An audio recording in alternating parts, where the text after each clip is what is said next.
Imagine going to your first Pokemon regional of this season and making top cut, but not even just top cut, top 4. Well, in this video, I have an insane team to break down. This is Dylan Matthews and his team. But not only are we going to go break down his team, because I actually have his team, his matchup guide, and his pace, his matchup spreads, and his run, but I also had him with me. Yo, Dylan, we're here. We're alive. We have so much to talk about. First of all, congratulations on an amazing run. And I cannot wait to give an insane value bomb to every single person watching this video because we have so much to talk about. But, dude, thank you for being here, bro. Yeah, of course. Stoked to talk about my run and the team. Dude, not only bro, you're underselling it, bro. You played top 4, your first top cut. You played insane players. Like, I'm looking at this right now, dude. You beat Rushil Thakkar. You beat Tim Edwards, finalist at EUIC. You beat Justin Knox, an insane player, dude. You had a run. Yichun Wu as well, bro. You had a tournament. I wish I had the tournament that you had. And, dude, we have your team here. We have your run here. But first of all, how does it feel to have done what you just did? Make your first ever top cut, top 4, win a lot of money? Like, tell me about how it feels to have made this amazing accomplishment because you have a lot to be proud of. Right. It's definitely like, it feels like I'm finally paying off because I've devoted like a pretty good amount of time to like going to a lot of events. I unfortunately wasn't able to go to a ton last season. So like starting off the season this strong, like I'm super stoked for it because like I really wanted to try and gun it for Worlds. Yeah. Especially like with the circumstances too. Like I'm competing with my friends and we're actually able to go a lot. So I'm glad I was able to do so well with my group that I built with, especially seeing Daniel in a top 4 as well, like my old college roommate. Yeah, so just succeeding, like not only succeeding like right out the gate, but also doing it with like people that, I have been really lucky to have supporting me along the way and like seeing them get to see too. It's pretty unreal. Yeah, and not only so he was your college roommate, and you said your roommate, right? Yeah, that's right. Last year. He was on the other side of top 4. Yeah, we could have met in finals like you did Joey at Atlanta, but yeah, like could you imagine like Dylan goes to school with Joey Woodring and Daniel, is it Wu or how do I pronounce it? Daniel Yu. And Daniel Yu. And they showed up, they built the same team together, they grinded, they practiced, and it paid off. And they were both in top 4. Bro, what are we talking about right now? Dylan has grown so much. I want you to be able to make your first top cut too.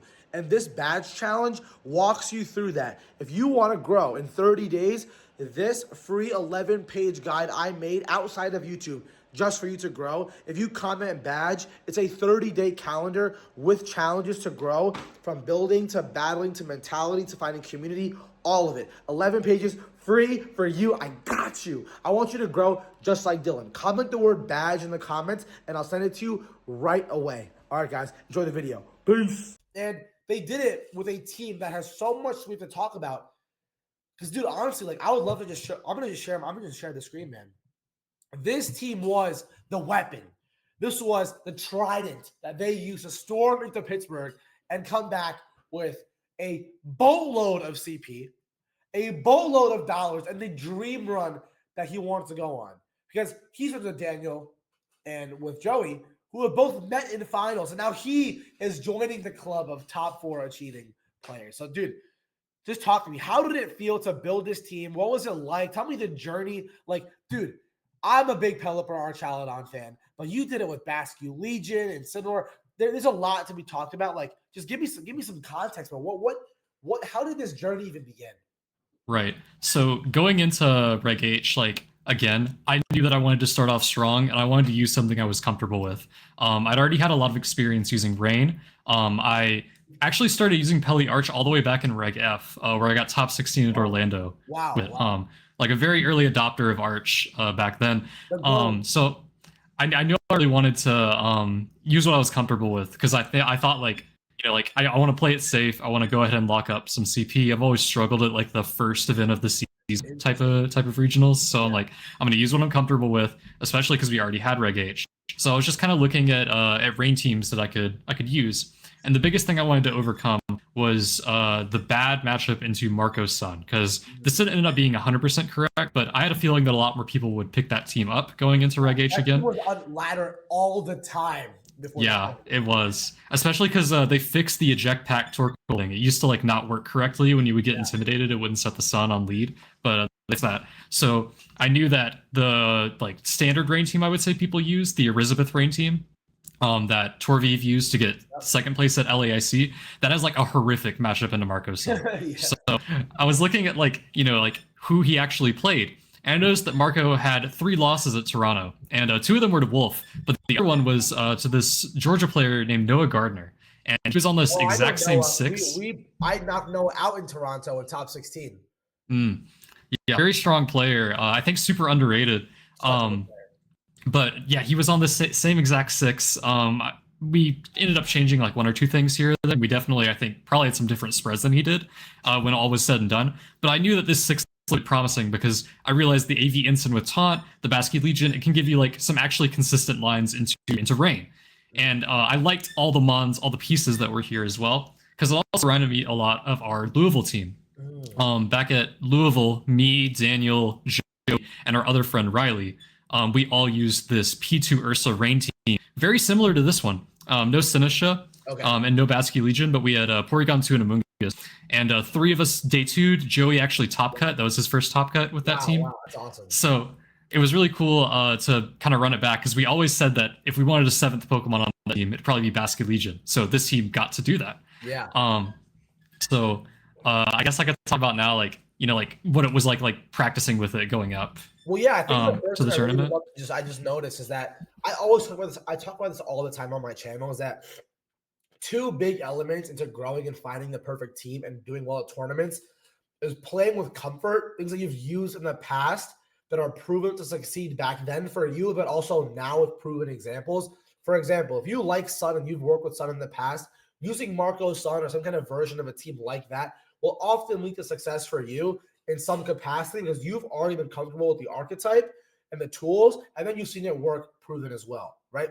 What you're doing right now, dude, is like you've used Arch, you've used Pelipper, you've used it for a long time. And not only that, I always say doing it with people is so important because now you're not one man by yourself trying to figure it all out. You're doing it with people. You're sharpening iron with iron. You have 3 different perspectives at least coming into one mindset. And again, at the base level, Eagle Eye View, it paid off. So that's how you got to your idea. Now all you guys figured out this is the 6 to go on. But what was the next step? How did we arrive at the spreads? And you committed to the 6, sounds like. Tell me the journey now into building the team. Because I know you had the idea. And Noah Gardner, I literally played him twice. He beat me when we were both 7-0 at Toronto. Then we rematched at top 16. And all of the matches were game 3s, crazy close. I had to hit the last snarl to win the game. My Arch versus his Arch, 1v3. Crazy match. But it shows you that your team worked then, it works now, and there's a testament of time with that proves it. So tell me more about this. So how did you cook this up, my boy? Right. So the Ursaluna, I guess I can go mon by mon. And I'll talk about the original spreads as well, because there was like a big turning point for 2 of them. But the Ursaluna, we kind of just wanted it to be faster than base 90s when we have Tailwind set up. That way we can get the jump on that Annihilate set people are using with the goggles, final gambit stuff. Being able to be faster in Tailwind's cool. A lot of other base 90s around. I think Hisui and Arcanine as well. And then we want max attack because Amoonguss has rolls to survive, or has rolls to die to Facade, as long as they're not max bold, which most are not. So just kind of maximizing the chance of being able to do that, especially because we're Bug or Archaludon. Just having a way to kill Amoonguss is. I was also Bug. I love Bug. Bug's a go. Mm-hmm. It is a great defensive typing. You wouldn't really think it looking at all like regular Bug types, but it's pretty good. I'll just go to Sneasler, all that shit running around. It's fantastic. Yeah, we really wanted just kind of a type that was pretty neutral into most things, but that would also let us resist the 2 main weaknesses, which are fighting and ground. So But yeah, the Arch, initially I was, I think around 115 speed stat. I was pretty fast, not as fast as we ended up going, but I liked the bulk. I like being really specially bulky. We ended up taking it in a different direction. It was also Snarl at first. That's what Noah had on his paste. But we noticed that Ninetales was picking up like crazy, like going up to this event. It was on every team. It won the last 2 regionals before this event. Yeah, like seeing the Frankfurt results, it was like, oh no, like we're gonna use rain, and now Ninetales is everywhere. Yep. So definitely like Flash Cannon's a tool. As long as you can call the switch in, you can just kind of nail it. And if they're not focus sash, then you just win the weather board, just like calling a switch in. Yeah. And like usually you want to be clicking Flash Cannon anyway if you're set up. I just kind of thought Snarl might be a little too slow for where the metagame was headed. Definitely glad I had Flash Cannon. In my top 8 set versus Conkeldonk, I was able to catch his Ninetales on the switch, and that pretty much won me the game. Yeah. So it really paid off in other sets as well. The other moves I'd say are pretty standard. And I was really comfortable. I'm curious with you about the speed, only because I always thought max. I guess if you're not Snarl, you don't need the max. You don't need the max because I love the fast Snarl until Goldangos and things like that. So tell me more about what this spread is. What does it do? Like I'm very, as an Arch player myself, what does this do?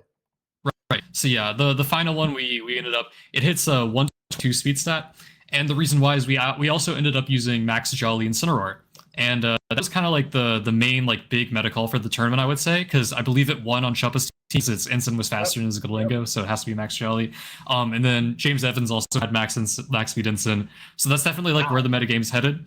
So we wanted to use that because not a lot of people were using it at the time, but we really liked how it matched up into the mirror. We were kind of sick of losing to other ranges, and a great way to beat them is to have this really fast Incineroar, because we noticed on Stat Crusher, which is kind of like this online, it's this website where you can look at like... Guys, for those of you who don't know, you want to explain it? Yeah, so it's this website, and you can basically look at, if you've used the tool Peakalytics, it's similar to that, but it gives you like way more specific information, and I think like it makes it easier to look at too. Like you can see what stats people are running, and this is like a great tool to like build your spreads and make sure that like you're hitting the right benchmarks that you want. Oftentimes like you want to go right after a big peak, and we noticed that a lot of our Archaludons were going 120. I believe that's for getting certain things after an Icy Wind drop, getting like Mouse Hold. Yeah, I think it's the big one after you can Icy Wind it. But now we're not only able to outspeed those, but we're also able to outspeed ones that try and do the same thing we're doing, but just go 1 point of creep. So go 2 and really get the jump on them there. You were faster than almost two-thirds of all our Archaludon. Yeah, it's kind of crazy. The other big thing is we're 1 under Max Jolly Incineroar, which at the time, no one we were really playing on ladder was using it. And being slower than our own Ensign allowed us to do a lot of cool things. It let us click Parting Shot into Pelipper into click Electro Shot in the same turn, which was really cool. That is that definitely, that came up some. But in the mirror, which is kind of the reason why we're so fast, or a big reason why we're so fast. After we get set up, like say we're +1 or +2, we can knock off the Assault Vest of other Archaludon and then Dragon Pulse into them, like after they've lost their vest. So it does way more damage. That's actually really cool. So the value in the knockoff and the pivot allows the Arch to do a lot more than it like what you would normally assume next to an Incineroar. The Incineroar was actually an enabler for Arch in a unique way. For sure. That's really cool. It's actually a really cool idea. Yeah, he's like one of the best enablers in the game for like most guys. And also they're both faster than Pelipper when they're modest, because they do 117. So that was just another bonus, like being able to be faster than all of these guys and most Rillabooms with both of these Pokemon, like we really valued, and it came up a lot in our tournament runs. So very happy with our Arch spread choice. Yeah, it's amazing. And so Ursaluna said the damage was the most important thing in the speed. So what was like the next key piece of this? You had Incineroar. Tell me more about this Incineroar then, bro. Because this max speed, you had it, Chuppa had it, James had it. What is the sauce, bro? With this, because I personally am not an Incineroar player, which is crazy. It's the most common Pokemon ever. But I've really only ever used it once. I did get day 2 with it in the past. However, it's not a Pokemon that it's always in my bag. So tell me what this spread does. Why it's because I look at it, I'm like, there's no bulk on it. There's no AV on it. There's like what's going on? Tell me more. Right.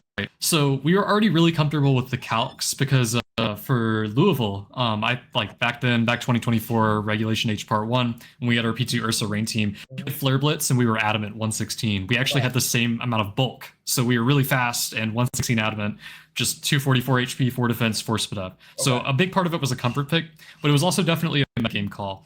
These Incineroars on these rain teams, you don't really want to be clicking Flare Blitz as often. Sometimes you still want it, but having the taunt was super valuable. So being able to taunt other Incineroars before they click Parting Shot into you is like a huge like momentum swing. Because the way to think about Incineroar is like there's like 3 states that your Incin can be in. A lot of other players have talked about this. The first one's the most powerful one, and that's when he's on the bench, when he's in the back, because you're able to switch in and drop their attack and get fake out pressure, and that's like when he's best. The second one is on the field turn 1 of like right after he switched in, and that's the second best state it can be in because you have fake out live, and it has to respect that. And then the third one is the weakest one, where you basically are like just sitting on the field after your first turn. Yeah. So if you're able to taunt them, basically like a lot of times, really like smart Incineroar players, they'll switch it in, but then they'll just click Parting Shot or U-turn immediately rather than click Fake Out. And the reason why is that you get to preserve, like you're still threatening the Fake Out, but you get to immediately get it back to the back of your team. Which is the best time to have it. Yeah, exactly. So it's like you're only keeping it in those 2 really valuable states. But when you taunt other Incineroars before they move, forcing them to be in the worst state, which is, you know, ideally they click Parting Shot and it fails. In that case, they just spent their turn doing nothing, and you're able to set up with your other slot or destroy something like in the other side. But you're basically like forcing their Incin into really uncomfortable positions. You're also able to, I guess the Sinistcha would probably be like the next pivot that we'll talk about in a minute. Set Trick Room way more consistently because you have the faster fake out into all other Incins, provided it's not a speed tie and they're also max Jolly. And you're also able to be faster than a lot of Rillaboons, which some will go faster than Jolly Incin on purpose. But as you can see here, there's like still a lot behind that. Incin hits what speed? Incin's 123 when it's max Jolly. So yeah, I mean, you're faster than almost 75% of Rillabooms, bro. Exactly. Yeah. But yeah, so it lets you fake them out first and then set Trick Room. And then once you're in Trick Room, now you're slower than them, right? So you click Parting Shot after they move, and that lets you get in your Ursaluna, like basically get it in really slow, like before, like, you know, basically you let your Incin take the hit so you can get the bear, and then it gets the Flame Orb on the same turn. And like that, getting that kind of momentum swing can like win games. So like even though you're sacrificing a lot of bulk to get all these, to get that speed stat, all these benefits are like more than worth it, I would say. Yeah, I think the biggest thing I always say in the video I put out literally yesterday, I talk about how one of the biggest advantages, more than anything on the actual team, is the hidden advantages in your EVs. Because something like Incineroar, the way the meta was going, right? Everyone assumed Annihilate was max speed, Goldango was max speed. Like there was easy ways to make assumptions on most spreads. In Incineroar, however, there was not this common groupthink assumption that it was max speed. So a huge way that you found advantages was in this max speed Incineroar that took advantage of so many different things and then glued to getting the Ursaluna Trick Room, setting up for the Archaludon. It really was, because to me, bro, if I saw this word, I'd say, what is the point of this? I would genuinely think, what is the point of this? But it makes sense for the biggest sweepers are, 2 out of 3 of them in your team. So, I mean, dude, to me, it makes a lot of sense, and I think it's really badass. I think it's really creative, bro. Yeah, thank you. I think, like, a lot of times meta games get to this point where all the instances are super fast, and then, like, inevitably people start dropping the speed again, because if you opt out of that speed, or if you just accept that your opponent's going to be faster, you do get all of those extra EVs. So I will say it's not always the right like time to be running max Jolly, but this tournament was absolutely the time, I would say. I mean, it's always timing, right? I think you nailed the timing, and using arguably the best Pokemon in the best way is going to lead to you doing really good. And that's why you made top 4, bro. So tell me more about, so then you said the next piece was the Sinistcha. So tell me more about this guy right here. So a lot of Sinistchas go Terra Dark. Noah's was Terra Water, and we kind of quickly figured out why that was. You get to resist Goldango while also resisting fire moves, because a lot of times you're like match up into the Sun teams as you want to set Trick Room and just sweep them with your Ursaluna, because their Ursa is generally faster than the one on this team, because they like having the kind of both play styles. And also like the Goldango resist is huge, like being able to take a Make It Rain and then set Trick Room and then kill the Goldango in Trick Room with your Ursaluna. So we really wanted the utility of Terra Water. The spread, I'm going to be so for real. I stole it from Michael Derbest. I'm not 100% sure what it does, but we noticed that it has really favorable rolls to survive a lot of important hits, like Life Orb, Shadow Ball. You're pretty favored to take from a opposing Goldingo, which is nice. You're really just focusing heavy on the Spadef, which is what Sinistcha needs. Its defense stat is naturally very high, so you want to be investing in the lesser defense to kind of like patch your rolls. And then the speed investment was really cool too, because that means in Trick Room you're hitting 96 speed stat, so you're able to jump on a lot of things. Sneasler's a big one, so like being able to be faster than Sneasler in Tailwind is really cool, and just being able to be faster than opposing Sinistcha as well. Like there were some gotcha in games that ended up taking a long time, and being faster was nice there. But and then the moveset I'd say are you always want gotcha if you're using this guy. The big thing is, like I said, like our old like kind of iteration of this team had Porygon 2 and Ursaluna and Mungus, so we didn't have Basculegion. Sinistcha kind of is a roll compression mod, kind of compresses the things that a Mungus does for your team with Porygon 2, because it's a Trick Room setter, but it's also your Grass type, your redirection, and a way to heal up your allies. And Life Dew was just an incredible, phenomenal move throughout my tournament run. I had in my set versus Justin Knox, I probably clicked it like 8 or 9 times, healing up my Arch. Like you're able to just like you can call an opponent's protect and then just like get 50% total health back on your side of the field. Like it's a very strong move. It's very great for keeping your very bulky, like strong sweepers alive. Like Arch is a Pokemon where it gets so many like defense boosts and stuff, and it's so hard to kill that giving it that extra 25% health can like be game breaking. Yeah, I mean, I think again, like Ursaluna and Arch are these big, bulky demons that already do so much damage. Now keeping them alive even longer while the mind games of like speed control and redirection. Dude, there's a reason why 3 out of the top 4 teams had a Sinistcha on it. There was no Amoonguss in top 8, top 16, but there was a lot of Sinistcha. I think that was there for a reason. I think in the meta, it was perfectly well suited and it just made a lot of sense. Right, for sure. So then tell me next, we have Pelipper and Basculegion here. What's the next key piece you felt that was part of this team? Or that key there's probably less to talk about with the Pelipper, so I guess I can start there. There's kind of like 2 main Pelipper sets, I would say, that are like worth considering, worth using. The first one is Timid Terra Ghost. If you're going Timid, you're opting out of like the damage anyway, so instead of going Stellar, you can go Ghost, and then all of a sudden you can get really impactful turns if you call your opponent on a Fake Out and set Tailwind. And then, but for this team, we really wanted a modest Terra Stellar, and I was just super comfortable with modest Terra Stellar, like the calcs that it hits. You can generally, they can KO most things with a Terra Stellar Weather Ball, even things that are trying to be bulky. Like there's a roll to get there on Hatterene, which is pretty cool. That's like kind of the like one of the more notable ones I can think of. It doesn't really come up as often because they usually have Sun, but I really like the damage it can provide. You get to like pretty much lock up a KO onto a Mungus with Terra Stellar Hurricane. That's Yeah, because when you're not going for Grass on Arch, you are a lot more susceptible to Amoonguss. Even though it's not like the most common Pokemon right now, like you never want to disrespect Amoonguss. Like you never want to kind of like neglect it in your team building, because it is a Pokemon that if you are neglecting it, it will just run you over. It will make your entire team fall asleep. Literally by itself, Yeah. But keep going.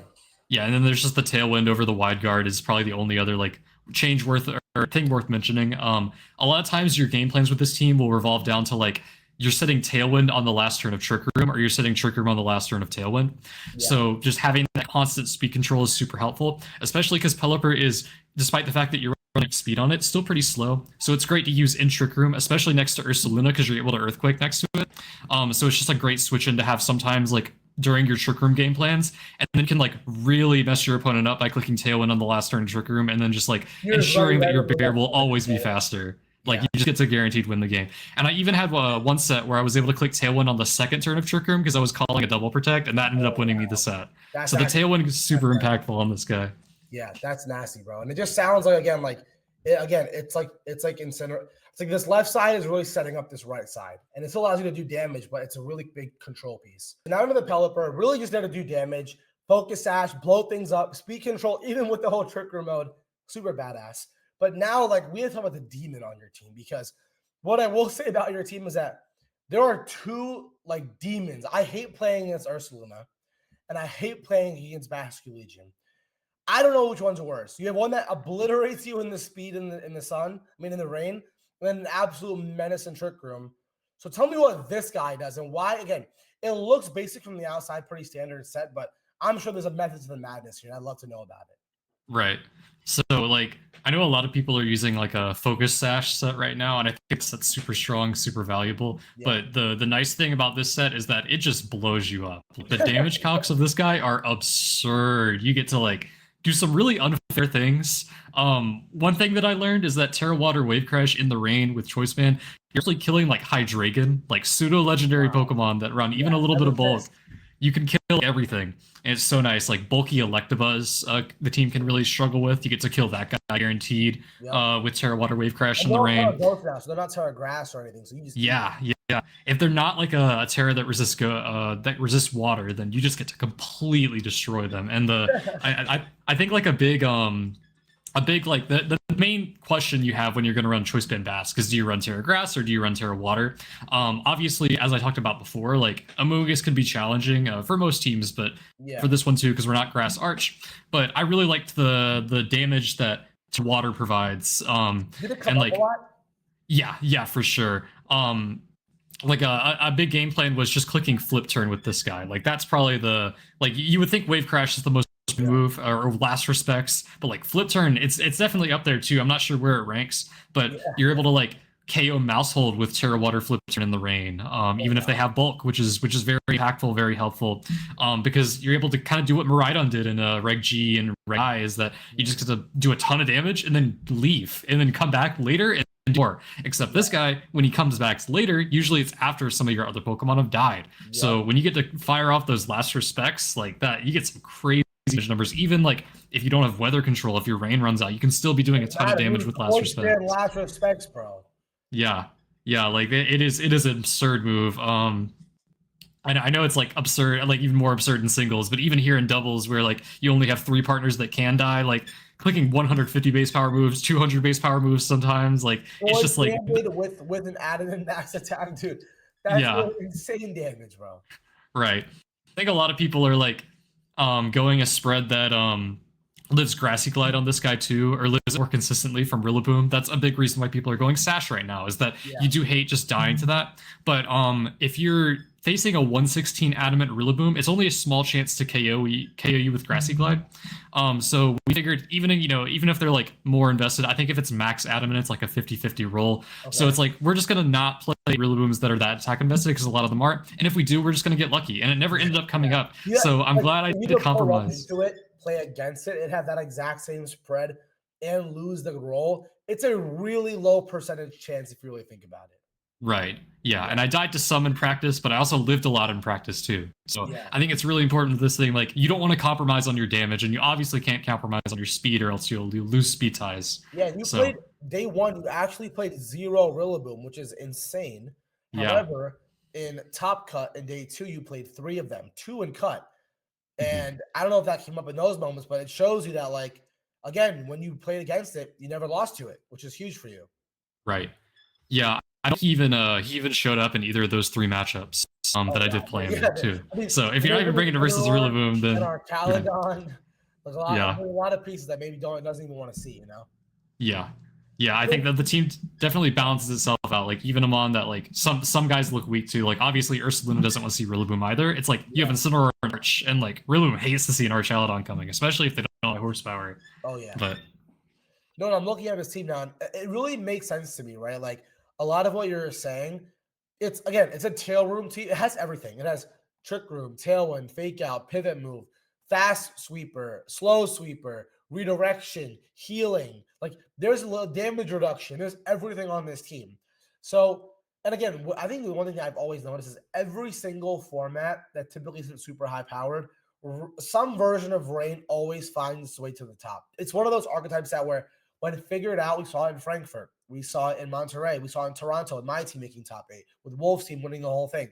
Rain finds its way, and yours found its way. So then I'm curious, like, on the team, but before we go into your run or into your matchup spreads here, which I'm excited to talk about, what about this 6 felt the best to you? What leads or what combinations? Like, what was your favorite part about this, and why do you think it worked so well? I think honestly, it's kind of misleading, right? Because you look at this and there's two rain sweepers, but I would say the part of this team that put in the most work over the course of my tournament run, at least, was definitely the Ursaluna. Like the Trick Room mode, kind of tears up a lot of very popular teams. Like Doug comes to mind, the Dragonite Ursaluna Lingo core that was popularized in Japan. There's a lot of teams that are just really weak to an Ursaluna through them, and it's very hard for your opponent to cover that while also covering for the rain. So like a very common lead that I would do, a lot of the matchups that we'll talk about, you'll see this happen. I would lead Legion and Sinistcha together with Pelipper and Ursaluna in the back. And the logic behind that is that turn one, you get to adjust your game plan depending on what your opponent brings, what they how they do. Like if they lead something that's good into the Basculegion, then you can just set Trick Room, flip turn out, or hard switch, and just get your Ursaluna in and start ripping through them there. But if they lead something that's trying to counter your Trick Room mode, a lot of the time that lead will lose to just switch the Pelipper in and blow something up with Basculegion. So you're forcing a lot of very annoying 50-50s, but they don't feel like 50-50s. They're not really 50-50s for you because you have counterplay a lot of the time. You're in the driver's seat. Yeah, you're in the driver's seat, and then either way, you have a whole Trick Room mode in the back or a rain. Like there's a lot of offensive pressure you're providing, and it's reactive to what they're doing. So you're always in control. So it feels like it may. I mean, dude, this team has got 2 top 8s for a reason. Even though they're a little different versions of it, I think you've evolved it to the meta. And let's go from there. So before we even go into the matchups, man, we're going to use this as we go. But let's go into your run. I mean, is there anything else about the team, about specific duos, about any spreads that you really want to talk about here? Because what should people know when using this team for the let's say they're like they're now going to ladder with this while they're watching this video? I've heard that before. What are something that people need to know about some of these spreads? Anything else, or do you feel comfortable? I think there's one more big thing I want to mention, but just before we move on, if there's one thing I could change about the team, I would definitely change the Incineroar Terra type, because it's flying for like very niche situations where you would be staying in with the Incin and clicking EQ next to it. And it came up a few times in practice, and it was cool. And you get some defensive benefits as well, being immune to the ground. You get to kind of play a game of chicken with like opposing Ursalunas. Like having the team sheet pressure of a weird Terra type can be nice, but honestly, I would highly recommend anyone who picks up this team just to Terra Ghost and Incineroar, just because like I think that could have actually came up in my tournament run. Having the guaranteed like the taunt that can't be faked out would have been nice a lot of the time. Just like despite and just like how flying provides a lot of team sheet pressure and forcing your opponent to think twice about clicking ground moves. Having Ghost, even if you don't use it, will force your opponent to think twice about clicking like close combat into you or faking you out with a Sneasler. And like you're not going to Terra your Incineroar, I would say, in like a very high amount of games. There's a lot of Pokemon on this team that really want Terra, and Incineroar is kind of low in the priority bracket. So it's easily the least Terra on the team, but I definitely would switch to Ghost if you were going to pick this team up. All right, guys, you hear that? We're going to change it to Ghost. Okay, we're going to change it to Ghost. I mean, that makes sense, right? I think like Terra Ghost taunt in general is so valuable and to like fake out anything. I've used Terra Ghost taunt on my Annihilate, on my Urshifu and Reg-I. I've used Terra Ghost taunt on Mousehold in this reg. It's one of those things where you know you're going to get it up. You know your max speed too, so you get most extreme value out of it. I get it. I think the flying still makes sense to me with the fighting with the ground. But again, like you know better than anyone. If that taunt is really important, that parting shot is really important, then yeah, I mean it makes sense. Right. So okay, well, dude, like now let's look at this beauty run here where you actually had a kind of a roller coaster, 3-0 to 3-2 to day 2 to top cut to top freaking 4, bro. So in my mind, there's a lot that I'm noticing. You lost. You had an interesting run here in that middle section, but you started off 3-0. You played some great opponents. You played 2 players that made day 2. A lot of 5 and 3s in here. So only 1 player you played don't have a winning record, which is really impressive. So let's start there. So you played against Andrew Walter. And yeah, man, let's start going to the run. So you played against this team here. Tell me about it. So this team is actually the exact same team that I played in my round 2. Him and Craig Campbell were actually in a building group together. That is unbelievable. That's unbelievable. Yeah, they might have been the only 2 people in the entire tournament using this team. I didn't ask them if they built with anyone else, but I'm pretty sure they were. So yeah, kind of a crazy start, especially because there are a lot of things that I was kind of scared of just going in. First of all, like Mousehold not be annoying. So we always try and lead Basculegion into Mousehold just to threaten a KO on it. But then they also have this King Gambit, and like Gambit was a matchup we identified as being kind of difficult. But this one's Goggles as well, so we can't like use the Sinistcha as a way to bring it in, heal our Arch, to redirect the Sucker Punch away, so it only gets one hit off on us. And then also like we can't really go in Ursaluna game plan as easily because they have Sinistcha as well. So it's just a very weird, very strong combination of Pokemon. Yeah. But I definitely I opened up. I led Pelipper, and I think I won the first set to versus Andrew, right? Your first matchup was against Andrew or Craig? Sorry. I think one was versus Andrew. Yeah, Craig was round 2. So yeah, I just Pelipper versus Andrew, and it was pretty solid. Especially because I was just able to just flip turn out on the Mousehold, like I mentioned before. It's just like such a huge momentum play that you can make. Yeah, see a buy and I have it in the back for later. Like that's free. Yeah, it was just kind of a war of the arches, and my arch was able to come out on top. It's really just a matter of who can get their boosts up first. But you'll notice, their arch is kind of weird in that it actually doesn't have a dragon move. But these body press ones really strong on into this specific arch set is Sinistcha, because even if they somehow like get a bunch of defense boosts, they can't kick body press into it. And this one can't even blow it up with Draco Meteor. Like, they can snarl around your Rage Powder, but you're able to just sit there with Sinistcha, click Rage Powder a bunch, and if you think they're going to click Snarl, you can just life do as well. The whole thing away. Yeah, so it's really just I would say this matchup's just a matter of like keeping your Sinistcha alive, make sure it can be super impactful. And Andrew definitely played more into the arch side of things. Okay. I don't think the Gambit came out in that set. I could be wrong. But the Basculegion was super great in picking me up the round 1. Especially his Basque, I didn't have to worry about speed ties because I was the Swift Swim where he was choice adaptability. Have an advantage against you. Yeah, exactly. So when you're playing against a team like this, I'm going to ask you this, at the end of every single one we talk about, but if someone else is playing against this, you already kind of got into it. Leverage your Basculegion and leverage your Sinistcha. What else should players be looking at when they're playing against a team like this? Right. I think whenever you see a Sinistcha, you always want to think twice about bringing your Ursaluna. Like you want to have a really good reason to if you're going to.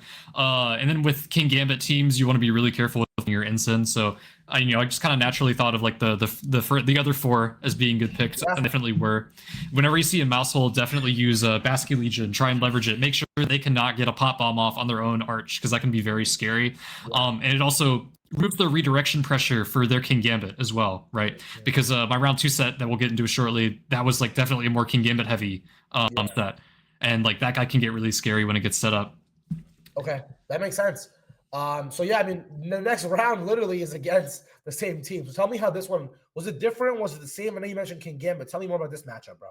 Right. So I went like pretty much the same game plan in game 1 with the Pelipper, and I was able to pull it out. But Craig opted to lead Mousehold King Gambit, which into that, like when they're leading a redirector, and you have the Pelipper lead, you usually want to try and blow up the redirector into click Weather Ball into the King Gambit. It's really important you damage that thing, because if they get set up and you don't have a lot of damage on it, it can be very, very scary for your team, because our like theirs, it's not Terra that resists dark, so it can really just blow up your Archaludon with Kowtow Cleave. It can sucker punch your Basculegion. When you lead, and then, like I said, when you open that targeting, do you double the King Gambit or do you attack with a flip turn always onto the mouse? I'm curious. Right. So game 1, I just Terra Water flip turned to the mouse, and I got it correct, which was great. But I would say like the safe play you can make is whenever you're playing Household, I feel like no matter what set, you're always kind of playing a 50-50 sometimes. If you think they're not gonna think they're gonna protect, you can just double the King Gambit, and if you just get that right, you win on the spot. But because of that, they're usually not going to go for that. Most of the time not, because they need to get a Sword Stance off in order for their Gambit to actually be doing damage, for it to be being impactful in the battle. So they're almost always going to click Follow Me. Yeah, it's not Friend Guard, but I think honestly that might still kill if it is guard. I might have to run that calc, but like just the Terra Water flip turn in the rain does so much damage. It can KO the Mousehold, so I imagine that might get there with the Weather Ball as well. But usually though you do want to target normally they're not going to like make the call. So I say just the Terra Water flip turn to the mouse is pretty safe, because they're usually going to click Follow Me. They're very scared of losing their Gambit in this match. Protect the king, literally the king. Right. But yeah, game 1, that's what happened. I flip turned on the mouse, weather ball off, and it was able to get a hit off on my arch. I believe he went Sinistcha after that, and I was able to.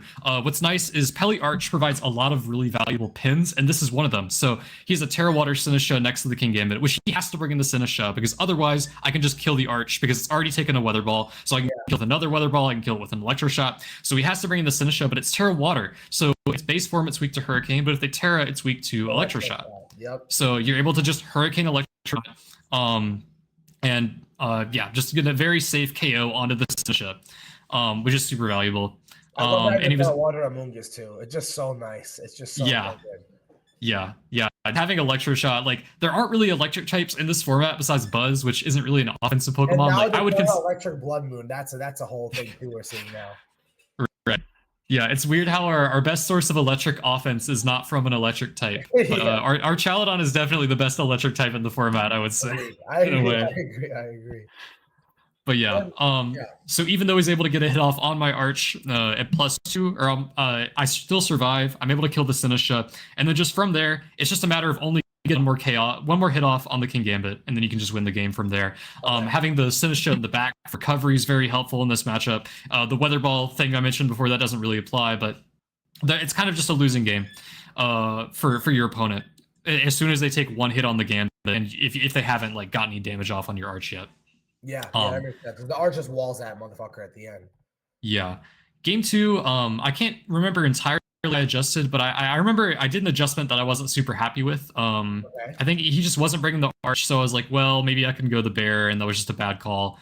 But yeah, just kind of sloppy. But game 3, I was like, okay, gotta, always try and reset whenever you have like a bad loss, like never tilts. Like I was just, that was the main thing that I personally was trying to do with this tournament, is like not tilt, just be able to keep a strong mental. Cause I think like when I'm not nervous, when I'm like only thinking about the game in front of me, then I think I can do really well. Yeah. So then in game 3, I reverted, and opponent, because, again, because of how the game 1 went, I'm sure like there's a lot of pressure to adapt. That time they opted to protect the King Gambit and go for a population bomb, but because I did the target into the Mousehold, because game 1 he didn't see how my targeting went, because I targeted the Mousehold with a flip turn, I just got a free flip turn, and from there it was so fine, because it was the same position as game 1, but the King Gambit hadn't gotten a +2 yet. I killed the Mousehold for free, and the Arch Peli just won the game from there.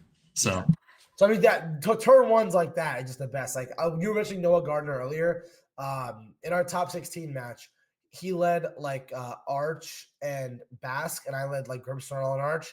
And I just went for a Thunder Wave into Basque and Electro Shot raw, and he brought in the Pelipper for his Arch, and then I just got a free Electro Shot off before he could do anything, and I was like, wow. But you never expect for those things to always happen, but when they happen for you, it's like, thank you. It could be those are massive turns for you. And like getting the protect call right, it's so nerve-wracking for them, but you also like, it's the worst case for you, and the situation is not a terrible situation, because I'm sure you still weathered ball the King Gambit, right?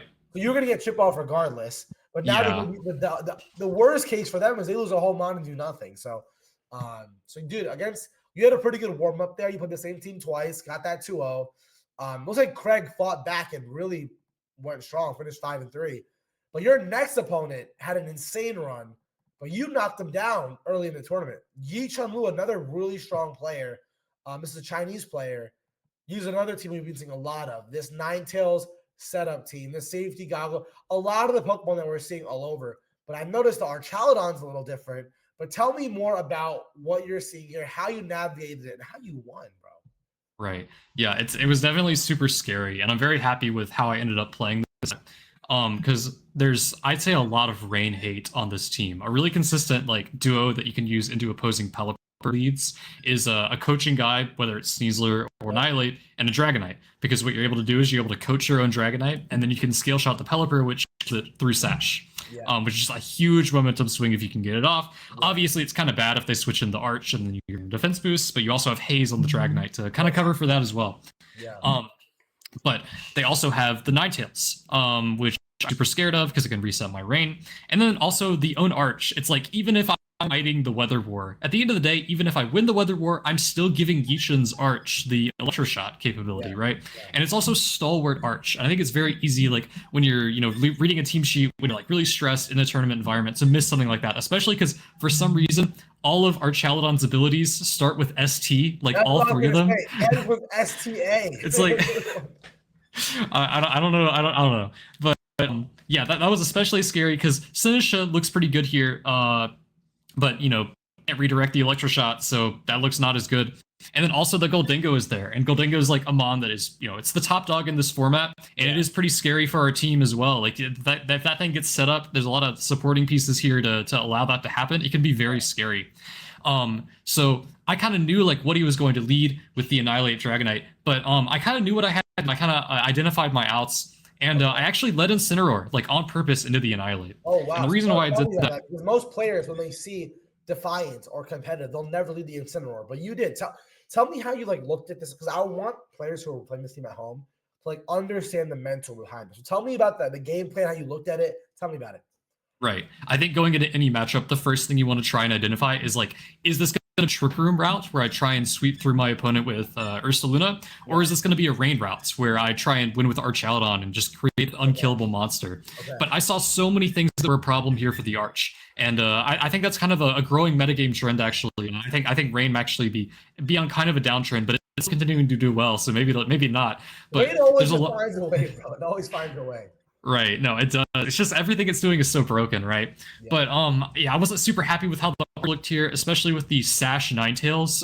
You're able to like, if they're not Sash, you can catch them on a switch in. You can win the Weather War that way. But they are Sash, and they have Encore, which can be really annoying, especially if they Encore you into Electroshot outside of the rain. Yeah. Very easy to exploit. The Annihilate can Final Gambit it. So I was like, okay, this has to be an Ursaluna route because one, they're not sturdy on the Arch. That's cool. Like kill it and just blow it up. But it's a consistent way to handle the Gholdengo.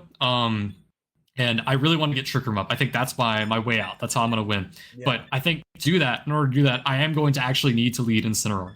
The reason why is just like there's a lot of like you can't really take a double up on Sinistcha from some of these Pokemon. Like Incineroar clicking Knock into you plus, I don't know, Gholdengo clicking Shadow Ball, or like Archaludon Gholdengo lead clicking Shadow Ball Electroshot. Yeah. So I'm like, I know that they're probably going to lead Annihilate Dragonite, but that's fine because I think when I get Trick Room up, even though the Annihilate's boosted, I think that's still okay. You let Incineroar and Sinistcha? I did, yeah. Okay. I led Incineroar Sinistcha with Ursaluna and Pelipper in the back. And that's another really common lead with this team when you want to like win with Trick Room. Yeah. I'm like, even though you're giving the Annihilate a boost, it's fine because you're intimidating the Dragonite. You have fake out pressure into the Dragonite. Breaking the multi-scale is huge because then you're able to just kill it with Ursaluna much easier. Yeah. But it gets pretty much a guaranteed Trick Room off because this boosted Annihilate with Rage Fist, it's still been hit, so it's still a 50 base power move. It's not really doing much to your Sinistcha, and they can't Gambit your Sinistcha. And that's where like I think it really sets itself apart from Porygon 2 right now, who I think is like kind of like a not as good meta choice. Is that like that Annihilate? All the Porygon 2 teams are struggling right now. Almost they are. Yeah. And like the reason for that I think is on your screen right now. That Safety Goggles, Final Gambit, Annihilate. Sometimes it has Taunt too. It's like that set is so scary for P2 because they're almost a Terra Ghost. So you're always being able to threaten that like Final Gambit, just remove it immediately and get around their Amogus. Like, but the Sinistcha, it's Ghost type, so it's immune to that Final Gambit. So even though they have this +1 Annihilate, I'm not really scared with my Sinistcha. It's eating that Rage Fist. Yeah, for sure. Like it is doing sad damage if they do try and click it. Yeah. But obviously, I am threatening my Incin, but I think that's fine because the way that you want to pilot this team when you're going for a Trick Room route is you want to be able to get your bear in as soon as possible. Like sometimes that means making like a read to try and get it in safely, but like calling a slot that your opponent's not going to protect or attack to and then switching in there. But if they're killing my Incin, I think that's fine. I was totally okay if that was going to happen, and that is what happened game 1 and 2. But that was okay because both times I faked out the Dragonite, broke the multi-scale, and set Trick Room. So from there, you just get Ursaluna in for free. Yeah. So from there, it's not really all that easy though. From there, because there are some nice things, like just looking at the Ursaluna Sinistcha, like on paper. Sinistcha, grass moves in general, just like Electroshot was earlier, are great for creating things. And this Annihilate's Terra Water, so like, even if they try and go for that, like I don't know, like into a Pelipper later, like I have a pin there.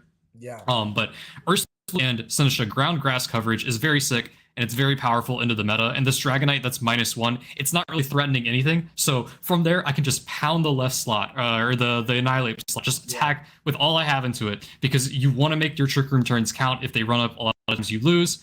So I was just able to click Headlong, Matcha Gotcha, just try and blow up that Annihilate as soon as possible. Yeah. But it's definitely not like easy there from there though, because on a team like this, there's a lot of ways to like, you know, play it safe. There's a lot of like very safe stages that Yichun could make, and that, you know, he did make, like the Ninetales being Sash, just being able to switch, but also the Incineroar, like the AV Terra Grass Incineroar. It's a very like threatening piece for the Ursaluna. It can actually, it's one of the few things that can slow that Pokemon down. Yeah. But from there, it was definitely just a match of like making reads. I remember in game 2, there was like a point where I had to basically, I called, like, after the Incin just switch in, the Incin and the Ninetales were both chipped. I'm like, if I get faked out here and he clicks Blizzard, I just lose my Ursaluna. Like, I just go down because I'd already burned Terra. So it's like, I'm just gonna attack anyway, and it worked out. Like, I was able to get it off. So like, in this matchup, and in a lot of matchups, you need to make those difficult decisions, just to be able to like lock it up. Right. If you know it, they know it too, right? Like, that's how it goes sometimes.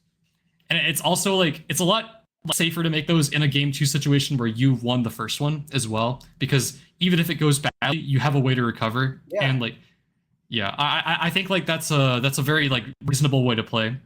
It's also, of course, reasonable to play the other way, because your opponent may think that about you. Like, if they know that you might be inclined to do that, then they may read that as well. But like, sometimes you do have to make reads, and I think like it's very important to just like win, because I went in immediately. I saw this team, like, this is a tough matchup, so I knew I had to make these reads going, and they luckily ended up working out. Yeah, I think a lot of the time, right, it's like going for what's in front of you. Like, you make the other person make the play, right? Like, that's a lot of it, right? Like, he's like, all right, well, if you're gonna stay in, then let's see your balls, and you're also like, all right, well, keep me honest. You know, it's that battle. That's what it is, and like, whoever wins that game of chicken is gonna win a lot of the time. And again, you've already won in game 1. It allows you to take that shot, right? And again, at the end of the day, it is a coin flip. And if you have that win already in your bag, it's not as painful of one to you. So it's great. So going to this matchup, right? It's like, so clearly just the Trick Room's way to play this. Get that Baron and try to win. That's what it sounds like to me. Yeah, for sure. Just because like, Arch has too many things working against it. So yeah. Well, going to round 4, this is where the road gets a little tricky, because you play against a very similar team, 4 out of the same 6. But I see a Sneasler and a Garchomp, and that is interesting that was a problem for your team. And tell me why. I mean, this person also finished 5-3, had an insane start, lost their last 2 rounds to miss the next day. But tell me more about Rithik Sebastian's team here with the Sneasler and the Chomp. And it's a very interesting take on a similar team. Again, this is a Screens Ninetales. Tell me more, bro. Right.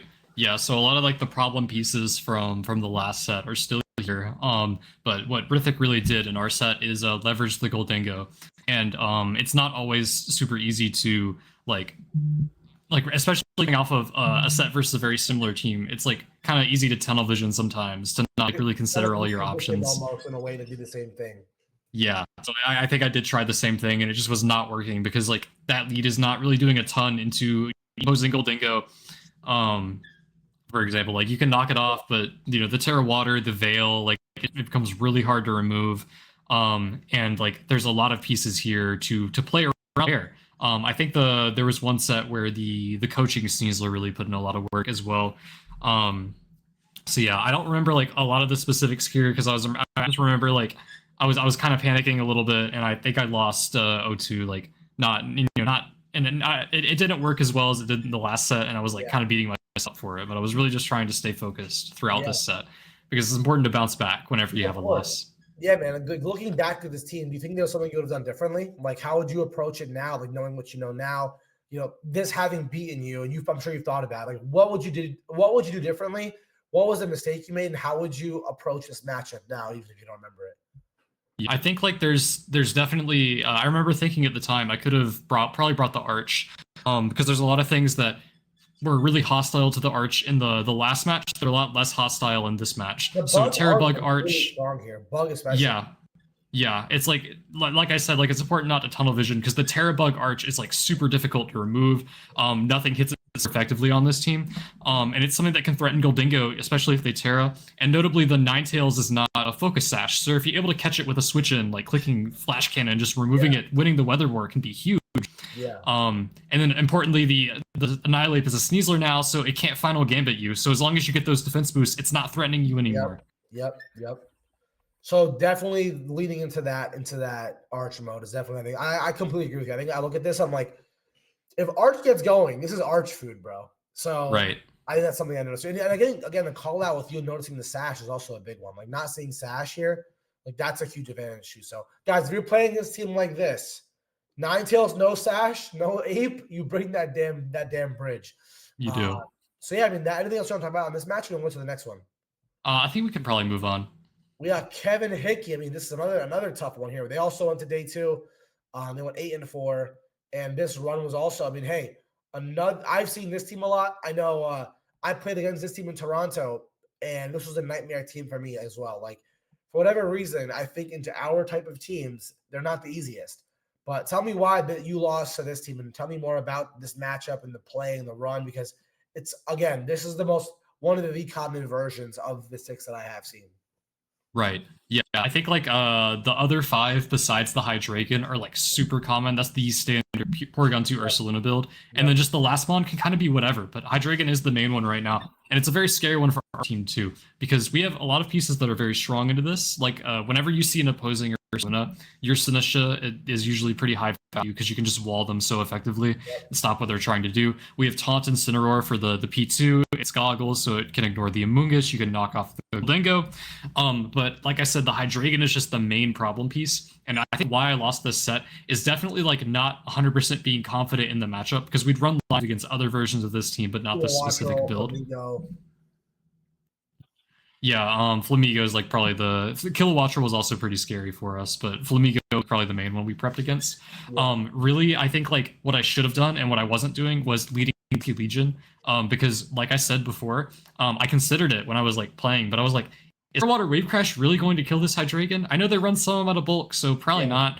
The answer is yes, it does. You're pretty much always getting there. Like it is a roll, but it's a favorable one. So I think like in hindsight, if I just gone Pelipper Basculegion and just tried to put it up, I would have been a lot more effective. It's a lot worse if they lead Porygon 2, but because they can just trick room on that lead and sporing everything. Does it always live? Is it because you have Amoonguss? But does it? Yeah, it's the redirection. It does not live Terra Water Wave Crash, so and then the rain. Or with Amoonguss, it makes it like yeah. There's just a lot of ways they can like stifle your damage output. So I really just lost because I let the Hydreigon stay alive, and with Terra Ghost on that thing, it fully walls your Ursaluna. So I was playing into these bear games that I shouldn't have been, because the Hydreigon just walls it, and it did a lot of annoying things. Like I think game 2 I tried using the Arch route, but it would just snarl me down.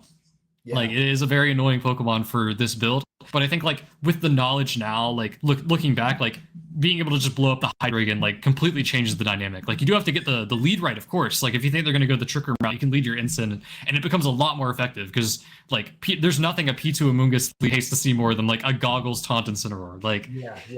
That's like true. They can be devoting their Terra to hit you with a Terra Blast, but they usually don't want to be doing that. So. Yeah, it looks like Incineroar, Sinistcha, and then maybe your rain mode was the 4 to bring. Would you say like that would be the 4 you would have tried to use, or? Yeah, I think leading the Basque would definitely call. I think Peli Basque lead, assuming they don't go the Trick Room route. But then if they do, just going like probably leading Incineroar and Pelipper, I'd say maybe just trying to play for an Archaludon game plan, just because the bear doesn't look as good. Yeah, you need that arc to be set up and then be able to pressure the gust. That doesn't make sense. But then. So was it also this was a 2-0 loss for you? Yeah, it was an 0-2 loss. So definitely like my mental was not great coming off of this. After starting 3-0, you're like, shit, I lost 4 matches in a row. Yeah. Going 3-0 to 3-2. It's like, well, now my tournament life's on the line. Everyone I play from here on out, I'm gonna be either knocking out or getting knocked out myself. And I was like counting myself up already, because there was a lot of external pressure going on as well. This was my first tournament with Triangle trading cards. I've got their shirt on. They signed me, Daniel, a few of our friends to be here, or to be at Pittsburgh. They paid for some of our travel. So it's like I wanted to impress people. Awesome. And I also wanted to do well for my own personal like like trying to overcome the tilt and overcome like my failure to do well at the last two like first and format tournaments I'd been to. So being already low, it definitely tested my ability to like keep a level head. But I definitely like going from there, I was like, okay, all I need to do is just focus on the game in front of me. Like I wasn't even trying to think about the fact like, oh, now I'm X2, so my matches will be easier, because that's not even true a lot of the time. Like there's a lot of things that you can tell yourself that are not going to like actually set you up for success. Like before we go in here, I cannot imagine losing 4 matches in a row, being 0-2, and then you pull fucking Dondozo, bro. Like I would be like, bro, there's no way this is happening to me. And we're gonna talk more about your bounce back later, like when we go into advice and what your run was like. But dude, you go you lose your last 2 rounds without winning, and then you pull up into this. Tell me about what's going through your mind. What are you thinking? Are you happy that this is what you're seeing? Tell me what's going on in your head right now. I am terrified. I see this and I'm like, this is where it ends. It is over. Yeah. Like there are so many scary things on this team. Dozo was something that we kind of just accepted wasn't a great matchup, and we were like, well, we're just not going to play it that often, but here it is. But the issue is our Dozo lines revolve around all these Pokemon that rely on their abilities. It relies on our Pelipper being able to just click Hurricane against it. It relies on our Ursaluna being able to facade it in Trick Room. It relies on our Incin being able to cycle it and fake it out. But they have a Weezing, so it's like all of our abilities. It's so good into Ursaluna because it's able to stop your Guts boost from happening. So now your Flame Orb is actively hurting you. So that was like super scary. And then seeing the Arch there as well, it's like, man, they're also just going to be taking advantage of our rain. And just like before, it's a stalwart Arch. It's going to get around our Sinistcha. It's able to click Electroshot and blow things up. So I was terrified. I was sure this is going to be where it's over. But I tried to focus on the positives, and there were a few of them. The ground Dozo, I was like, I can exploit that because that means I'm always hitting Machagacha super effectively. It's definitely not the most scary Terra type that could have been there. The Annihilate set too, I was like, I saw the Annihilate, I'm like, this is cooked. But I realized it's choice band with coaching, and I'm like, I don't think this is like the strong thing like into my team. Like at least definitely not compared to other that sets. Does not scare me nearly as much as like the final Gambit stuff with like Scarf or even the goggles. Like this is, I look at this and like, to me, that is the weak point in my perspective of the team. Sure. Yeah, like I knew that was something I can exploit. I also saw the Terra Ground Pelipper. I'm like, man, I don't think there's any Rhydons around. There's a lot of Terra Grounds on this team, but I just have to remember that I'm clicking Electroshock and do it if I do. But I wasn't going to bring Arch. So our Dondozo game plan we'll get into more later. Like I said, revolves around setting Trick Room, leveraging the bear. Luckily for me, the Dozo actually didn't come out in game 1. It was the other Pokemon. Wow. And I was able to, even though I had my burned Ursaluna, it does still threaten a lot of Pokemon on this team. The Terra Electric Arches, especially this one because it doesn't have Sturdy, are weak to, Headlong Rush, right? So even if you're burned, it's still doing a lot of damage. And I think I had some chip on it. I was able to pick it up even though I was, under the effect of Wheezing. So my attack was halved. But I was still able to get there. I was able to really shut down, like just, I tried to target hard the Weezing. The 4 specifically are Pelipper, Incineroar, Ursaluna, and Sinistcha. Oh, so the Trick Room mode. Yeah, just kind of the Trick Room mode. Because that's like what some of your best ways to hit the Dozo. You have a Sash guy to live the hit. You have the Ursaluna facade into it, which just really chunks it. You can devote Terra for it. But yeah, it was just a matter of removing the Weezing. And I think the Annihilate blocked into like Fire Punch something, which was just like not great. I suddenly became a lot less scared. But yeah, it was really just a matter of removing the Weezing, and I was able to. So then I'm like, okay, I somehow got the game 1 win, but I know he's going to bring Dozo, because the thing you can be sure of, if you play a Dozo player loses without the Dozo, it's a mortal lock. They always lock the Dozo. You can have the most anti-Dozo team ever, they're still going to bring it for the game 2. So I'm like, it's going to show up. I just got to mentally prepare for that. And then in game 2, Sinistcha went absurd. I was able to burn it very fast. And like I said, it's Terra Ground, so the Machagachas were really chunking it. And when that Dozo was burned, it's also the defense booster Tatsugiri, I believe. Or special defense, right? Regular defense. Oh, regular defense, okay. Yeah, it's like regular defense is the pink one, speed is the yellow one, and then attack is the orange one. The orange one, yep. So, it's not getting much it's not getting any stronger, and I just burned. So So like getting that burn immediately, like I popped off. I was stoked. And the Sinistcha was just able to click Matcha over and over and over and over again. And that like really just locked up the game for me because I think the Weezing might have still been there on lead. I don't 100% remember. But with the Dozo on the field, that means the Weezing can't also be there. So in Trick Room, I was able to. I also had to play around the taunt Weezing, by the way, because that's another thing that can stop the Trick Room from going up. But I was able to get it up. And I was able to. Which is huge.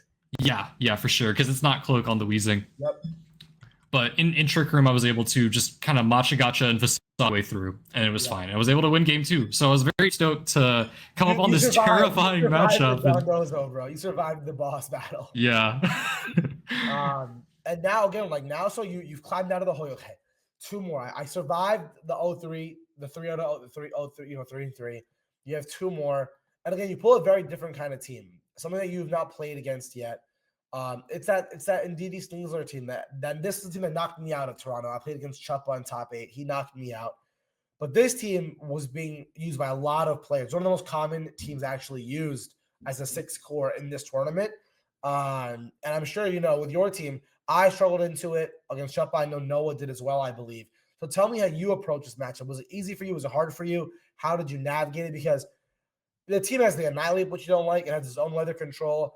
Has some Terra Grass, has some hyper offense here. Tell me more about your perspective into this match. I'm sure there's something you're like, okay, well, I gotta think about this a little bit. I was popping off when I saw that I got this team, especially after last round. This is I would say one of the only matchups we have a very consistent, very strong line into, and I was so stoked to see this. Yeah. I think if you look at me and Daniel's run, I think it's a great testament to how different your game can be, your tournament can be, even if you're using the same team.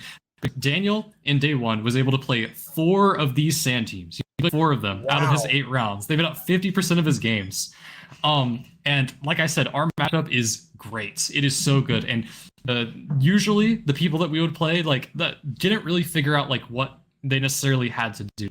So the lead here is simple. You just go Basculegion Sinistcha, and almost always you're going to be switching Sinistcha out for Pelly and just blowing something up with Basque. Okay. So if they lead Ndidi Sneasler, you're switching to Pelly and you're clicking Terra Water to not die to the Throat Chop, and you're flip turning out on the Ndidi because that just kills it. That actually kills it even if rain is not up because Ndidi is just very frail. Yeah. So I don't even think you need Terra. I think just no multiplier, no rain, no Terra, you just kill it. So, negatives on that guy. But into that lead, you can just flip turn out. If the Annihilate is there, you can just blow up. And if the Volcarona's there, which game 1, I believe they led Ndidi and Annihilate. It was either Ndidi Annihilate or Ndidi and Ursaluna. Okay. But I was able to just switch, flip turn out because you still have your Sinistcha in the back. You still have your Basculegion in the back too. A lot of times you'll just bring the Sinistcha right back in because Trick Room Ursaluna into this team is absurd. It's so good. It kills pretty much everything. It kills everything. One taps everything here. Yeah. If you can, as long as you can get the Trick Room up, your Ursaluna will just sweep. Which is nice because you're always slower than their Ursaluna Blood Moon too. On these teams, they always go very fast, max speed modest. So you always get the underspeed. You're slower in the Trick Room. For the Trick Room. And then so that's kind of how game 1 went. I just flip turned all over the place with Basque. And then I finally got to do what Daniel was so happy he was doing all day.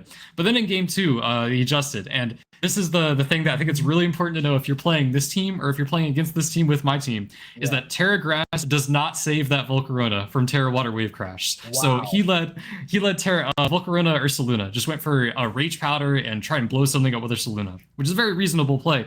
But I was able to just Terra Water Wave Crash in the rain, even though the Volc Terra Grass, it dies always, assuming they're the same as Chup across the spread. Because Volcarona's defense is not that great. Even though they invest a little bit, they usually don't go a lot of defense now because they want to be faster than the other guy that's on the screen, that Annihilate. Those Annihilates almost always go max speed Jolly. Yep. So they need to be very fast on the Volc, and because of that, they're giving up Bold, they're giving up a lot of EVs in their defense, so you're able to kill them every time. Always KOing with that and resist is insane, bro. Yeah, no, Basculegion is just an absurd mod. It's another great reason why I like Terra Water on it too. That is just, it shouldn't be allowed. Yeah, I think that Terra Water, Mystic Water, Palafin from back then. That's what it reminds me of with those wave crashes, jet punches in the rain. That's what it reminds me of, bro. I was a big Palafin enjoyer back in the day, so I'm glad day 2s are with Palafin in the rain, so that's all me, bro, too. Yeah, it's kind of like the spiritual successor. But but yeah, so game two, like losing the Volk immediately like that, it's just such a huge momentum loss because from there you can set Trick Room, and like I said, the bear just kind of goes crazy. The correct play that sand players will make into our team that luckily they didn't go for, but I unfortunately played a bunch of people on ladder that did figure this out, is if they lead in DD Sneasler and they get a dire claw status on the Basque that's not poison, so if they para or sleep, you lose the game immediately. So just be aware of that.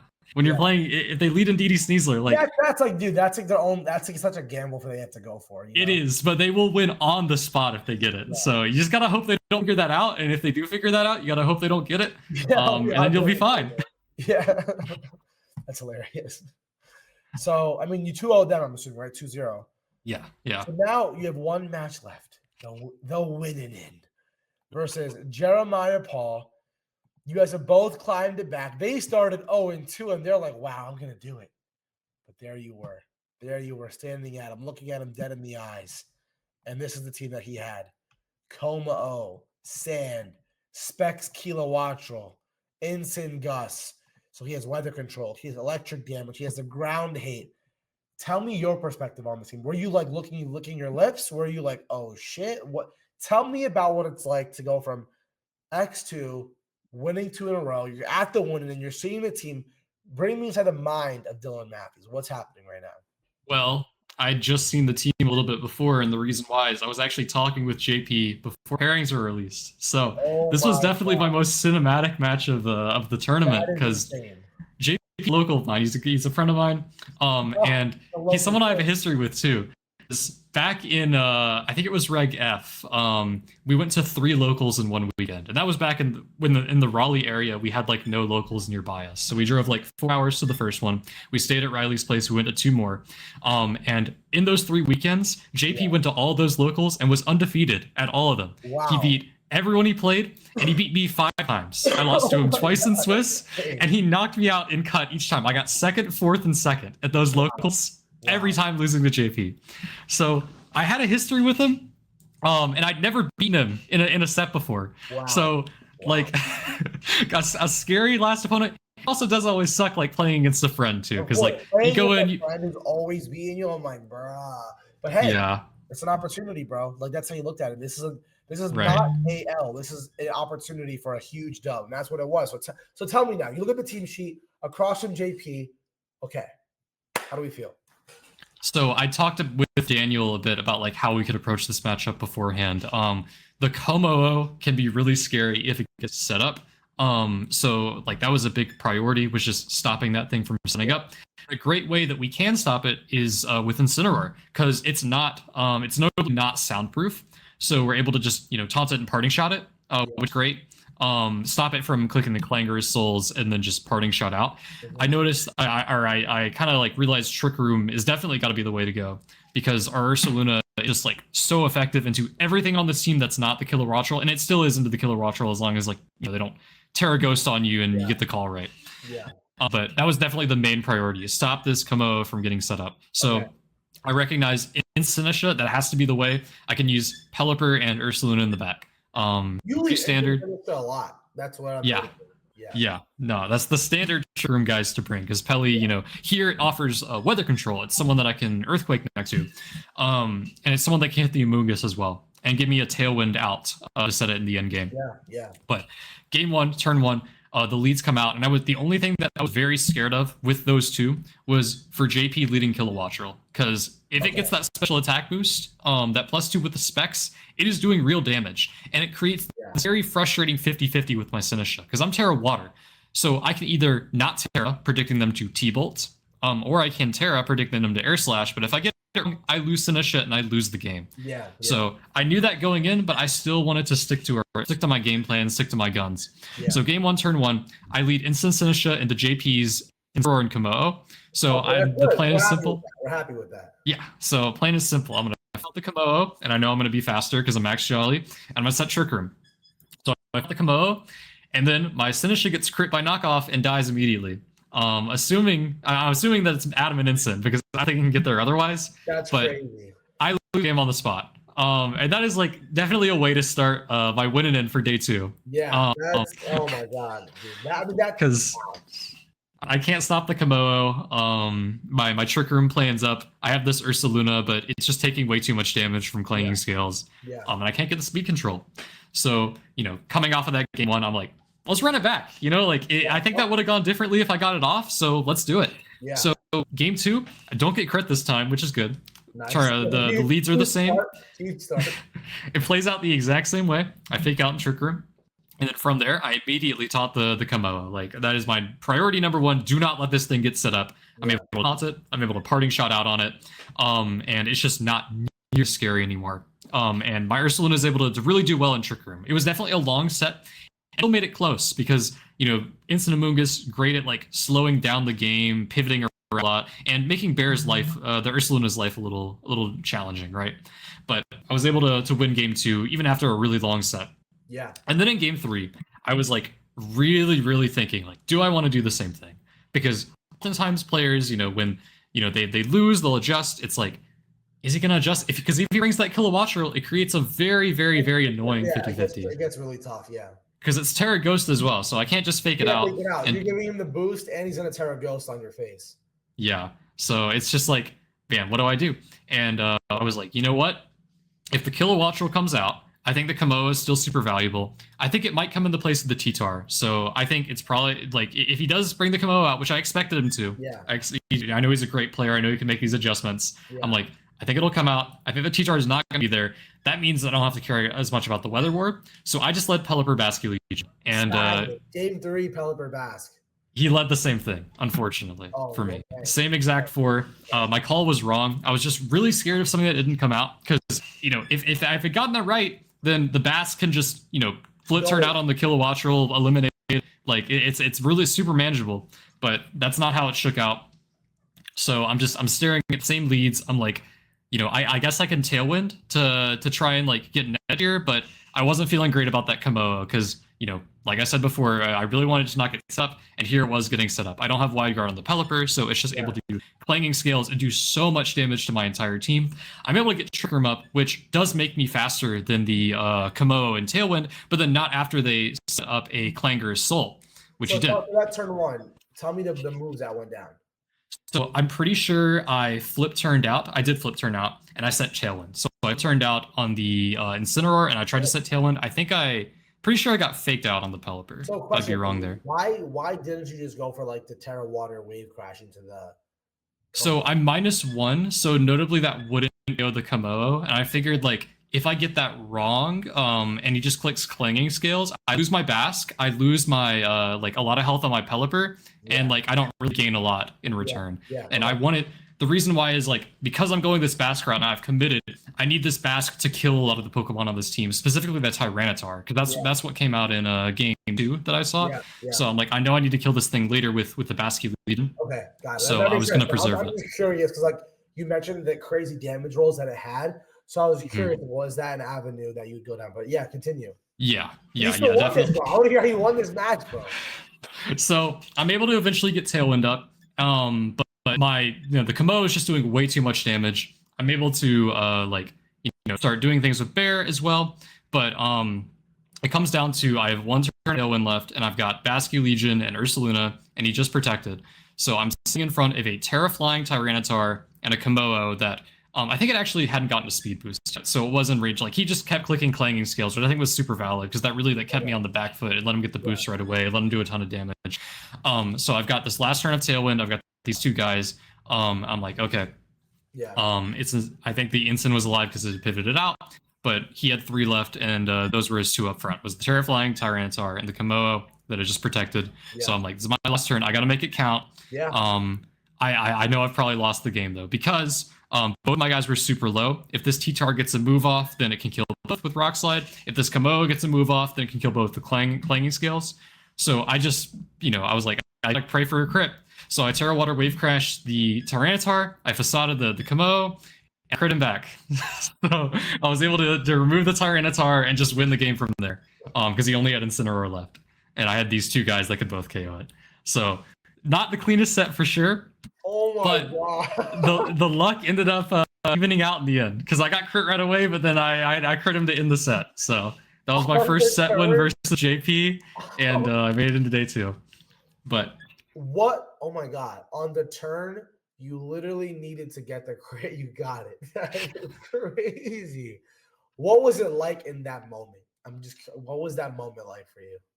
I mean, we both our headset off and we just looked up at each other like we knew, like that was it. So I mean, I was like, I was ecstatic. Like I really had been like my last really strong performance was Louisville all the way back in October of last year. So it's been almost a year since I'd done well at a tournament.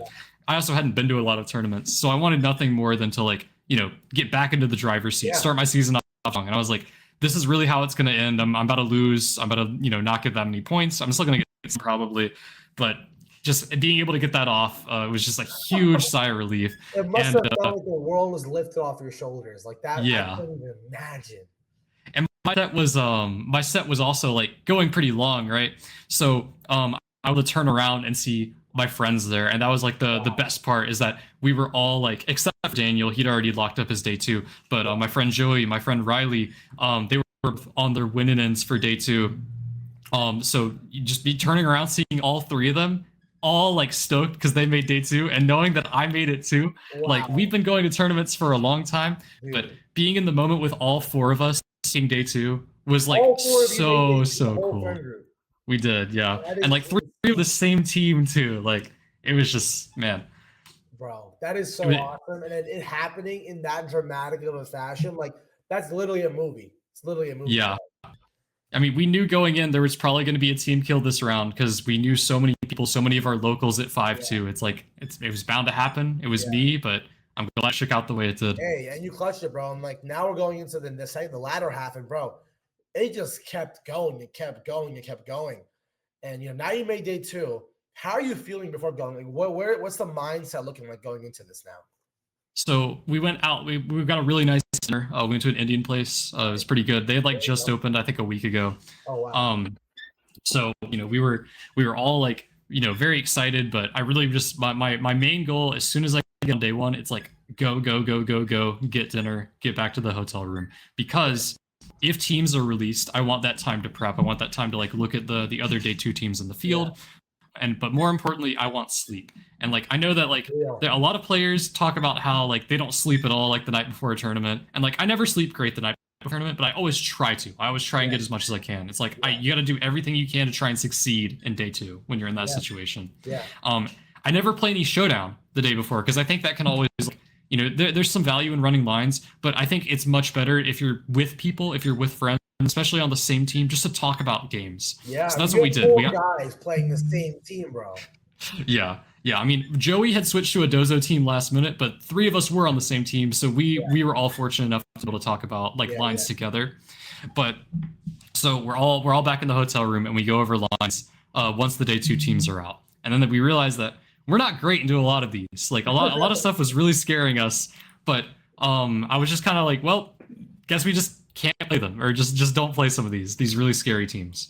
So we talked about a lot of lines, we found game plans, and I felt pretty good. Just like had a very nice night with my friends because that was our first tournament. You enjoyed the night, you felt the moment, but you also knew it was time to go to war tomorrow. Yeah.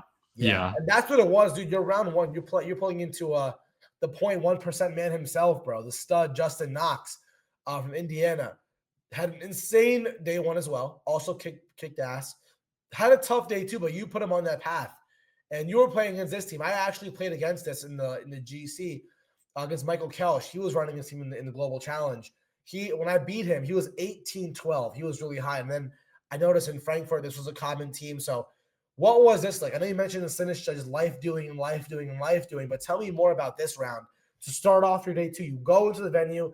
This is your pairing. How are you feeling? Right. So I'm like, there's a lot of things here that are scary, and there's an opposing weather. So I'm like, okay, I'm gonna have to fight for this one. And I saw the thing I mentioned before. If you see an opposing Sinistcha, you always want to think twice about bringing your Ursaluna. And sure enough, he had it. But he also has the screens, so just like a lot of annoying tools, because Ursaluna really thrives when you're getting one-hit knockouts. But when screens are up, a lot harder to do that. So I'm like, this has to be an arch-centric game plan. And too for the burn. Yeah. I think like That's definitely there for Dire Claw. I didn't have, but I was like, I still had to respect as an option, right? Yeah. But yeah, so going in, I'm like, okay, like I know what I have to do. I can't read the Peli, which made it a little annoying because oftentimes hard switching your Pelipper in is momentum loss that you like can't really afford a lot of the time. Yeah. So like not being able to lead it is really frustrating versus Mouse Ape specifically because Peli Basque is very strong into Mouse Ape.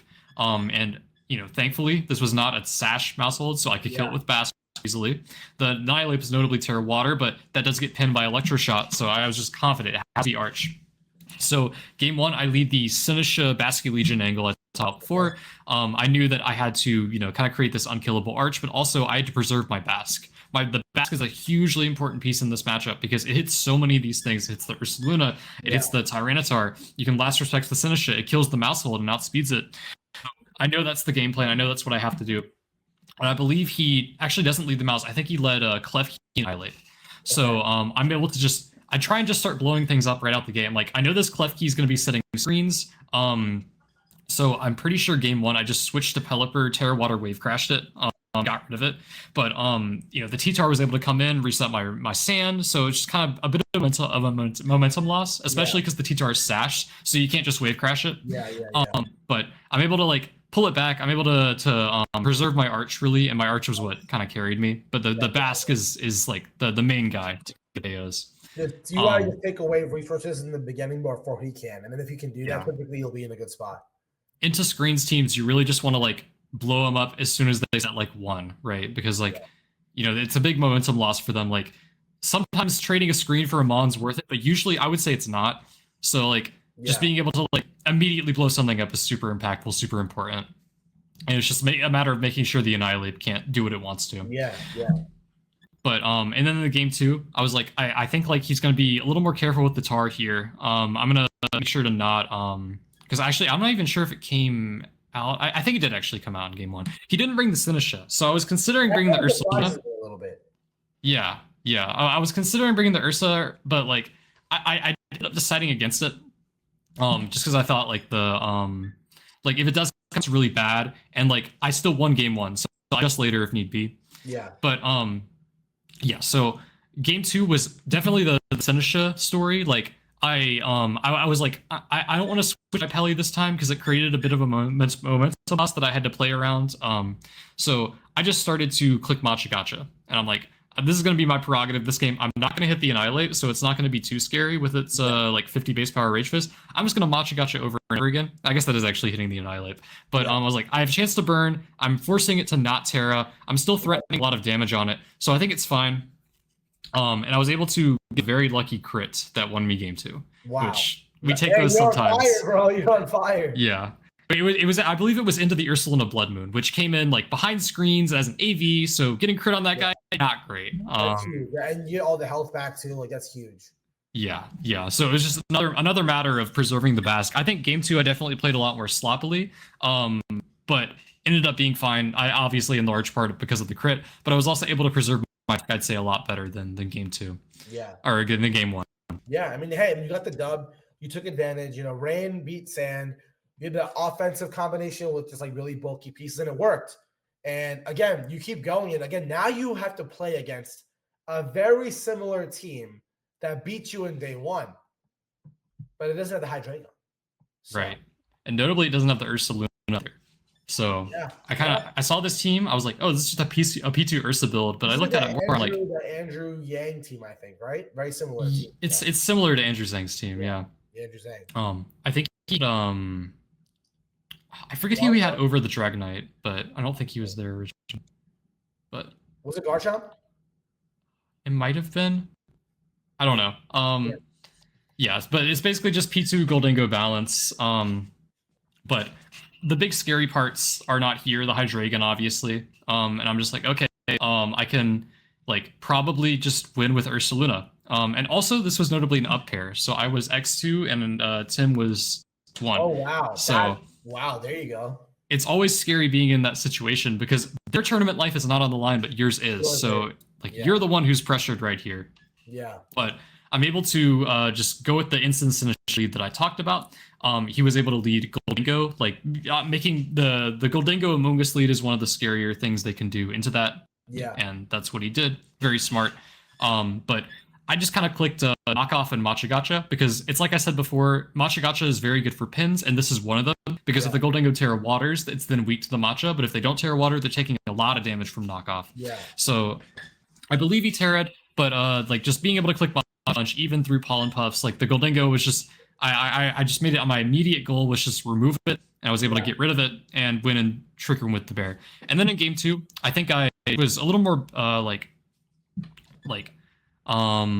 in the lead, I'd say, like just setting the Trick Room. I don't really remember like all the details, but I remember the Ursaluna was able to sweep, and I was able to win the set 2-0 pretty cleanly. So I mean, dude, like again, having to then play against the X1 player and X2, like when you play against a team like this, I know you lost to it the first time. So what it sounds like to me is into this, a lot of the teams, you're really like, when do you decide that it's Trick Room time? Like, how do you look at this and decide it's Ursaluna time? Because this team has a Sash, this team has an Incin, this team has a Flying type, has a Steel. Like, there's a lot of Ursaluna like switch and hate a little bit here. Like, how do you decide that Ursaluna is the way through here? Because I'm assuming a player watching this is like, well, you lost to it. How'd you beat it? Why'd you beat it this way? I'm curious what you think about that. Right. Yeah, I think a big like reason to go Ursa over Arch is when you see an Among Us, because you're immune to the spore. You can do a lot of damage if not KO with Facade. Yep. And then also the Goldingo being the continue. Yeah, the Goldingo being the big scary setup guy as well. Like Arch can also deal with it, but it's a lot harder to when they have redirection. Yeah. And I also noticed there was a lot of fast pieces. Even though the season does have a sash, it's not great when the Trick Room gets set up for that guy. And I know I'm going to need like a lot of immediate breaking power too to remove the P before it becomes too annoying. Yeah. So that makes sense. And I think having for the Goldingo, at least having the knockoff on goggles with the Machagacha is just such a good pin. Does it KO regardless, or is it like close? Like, how does that damage calc work? I think it depends on the bulk they have. Okay. I say they usually live. Like if they don't Terra, then they're probably living. But they don't want to eat the knockoff though, because they're going to get. They don't want to see that. Yeah. Because they're going to get like usually what they'll do is they'll protect and they'll pivot to Incineroar and they have fake out pressure into you. But yeah, like I don't know. It's just a matter of like getting turns right and being able to Goldingo, because that's like the big scary mon on this team. And once you remove it, like it's gone. Or like their goal is like if they can preserve this thing, set it up, just sweep you. That's their goal. But if you can delete this thing, nothing else can really break through you. Like it's really tough. Right. Yeah. Yeah, so, for sure. Dude, you've won 2 in a row now. You were X2. You're still going strong. You're 2 rounds away, and then you get your first Rillaboom that we were talking about earlier. But this team by Joseph Sturgill is very interesting. It's a setup. It's the team that won Frankfurt. So tell me more about what this looks like, because this team has a lot of different pieces. The Terra Electric Ursaluna, the setup Volk. I mean, this one is more the Sneasler Rillaboom with the acrobatics. Tell me more. You look at this. The Arch looks kind of good into Ninetales, into Basque. But tell me more about what your process is looking at a team like this. What was this like?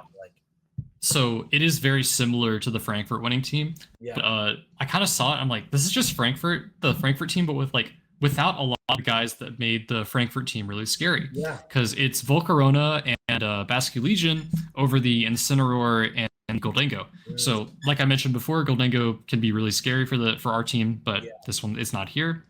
And your team has a lot of good Basculegion hate. There's so much Basculegion hate on your team. Yeah, being able to redirect it, being able to electroshock it, being able to intimidate it, knock it off. You move faster than it too. Shit, with your own Basculegion. Exactly. Yeah, that's exactly right. But then also notably the not focus sash. So like I mentioned before, that's always something to look at. So I'm like, okay, I can definitely go a weather route here. But what I opted to do is kind of just do what I was already comfortable with into the Frankfurt team, and I was going to adjust if that didn't end up working out, because it honestly looked a lot better. Because into the Frankfurt team, our plan was just to kind of go with an instance and a Shalid, like I mentioned before, and have the Ursaluna and the Peli in the back, because Ursaluna can kind of rip through a lot of the pieces on this team. And it's a lot better, I'd say, at ripping through the pieces on this team as well, because they don't have Incineroar, which is like a big thing that can slow you down. Yeah. And like a big like kind of piece that I would say like almost soloed Rain teams sometimes, with the support of Ninetales, of course, is that Yon, Terra, Ursaluna, Blood Moon. Yeah. Because you're able to resist the Make It Rains that are often on those teams. You can Yawn the Archaludon. Yep. Like just being able to cycle things with Yawn, click Blood Moon, it's very annoying.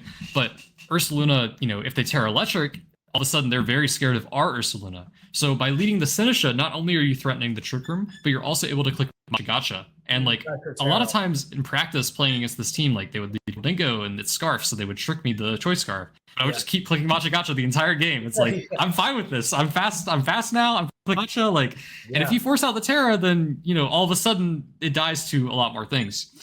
So I was able to really, I'd say, just this was the Max Jolly Incin show right here, because that Rillaboom was slower, and my opponent actually did not realize game 1 that I was faster with my Incineroar, because I think we both clicked Fake Out, and then I don't even know if they were like, I think I clicked Fake Out and then Hard Switch, but I was in a spot to where like this is fine, like I can just do the exact same thing game 2, because in game 1 I just got the bear set up and it was fine. So tell me the lead in the game plan. What'd you do?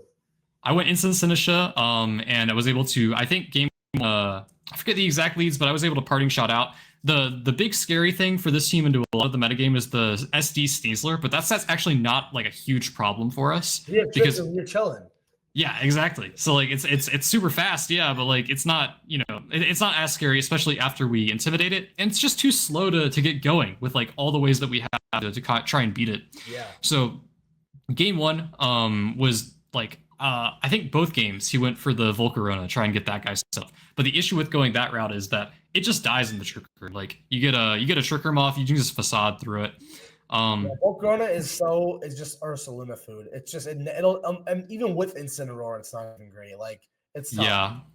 Yeah, and then the Ninetales not being Sash as well. Like it's just another guy that just dies to Headlong in Trick Room. I think game 1 I clicked Headlong in Trick Room, like covering for the Terra, and I'm like, this is great, it's still KOing, and then it did, so it's fine. But yeah, so game 1 kind of just went like that. I think I just got a very free like hard switch. I think he actually led Rillaboom, and he might have gone the Sneasler route. It's just something that wasn't super great in Trick Room. So then for the game 2, he adjusted and he led Rillaboom Volcarona. He's like, okay, I'd say a pretty smart call of like, if I can get this Volk set up, I can just keep smacking the Incineroar slot, because if the bear switches in, it's going to take a lot of damage on the switch in. I can clean it up with a Grassy Glide, just try and win with the Volcarona. But when my opponent actually did not realize from the game 1 is that my Incineroar is faster. So, also like a big thing to remember if you're watching this, like you don't know this yet, you see the Intimidate go off before the opposing grassy terrain. So you're able to check that speed stat immediately. And that also works for other Incineroars as well. Like if your goes off first, then you're faster. But it's always important to pay attention to that, because I was able to click Fake Out into the Volk as I Trick Room, as my opponent faked out into my Incineroar, which, like, it's so great. Like just feeling that happen, I'm like, I just won this, because now from here I can parting shot out to the Rillaboom, and I'm going to be slower than the Rillaboom in the Trick Room, so I get my bear in for free, super slow, and then I just get to clean up with bear just like game 1. And so can't even do nothing to you. Yeah, there's nothing you can do. It's not boosted. It's not like doing anything scary yet. So yeah, and dude, so then that's from there. It's cooked. You won that 2-0. Mm-hmm. That is one more win, bro. You're 1 win away from top cut and a 4-round day 2 Swiss, and now you're playing another Pokemon that you also lost to, again, Garchomp, Goldango.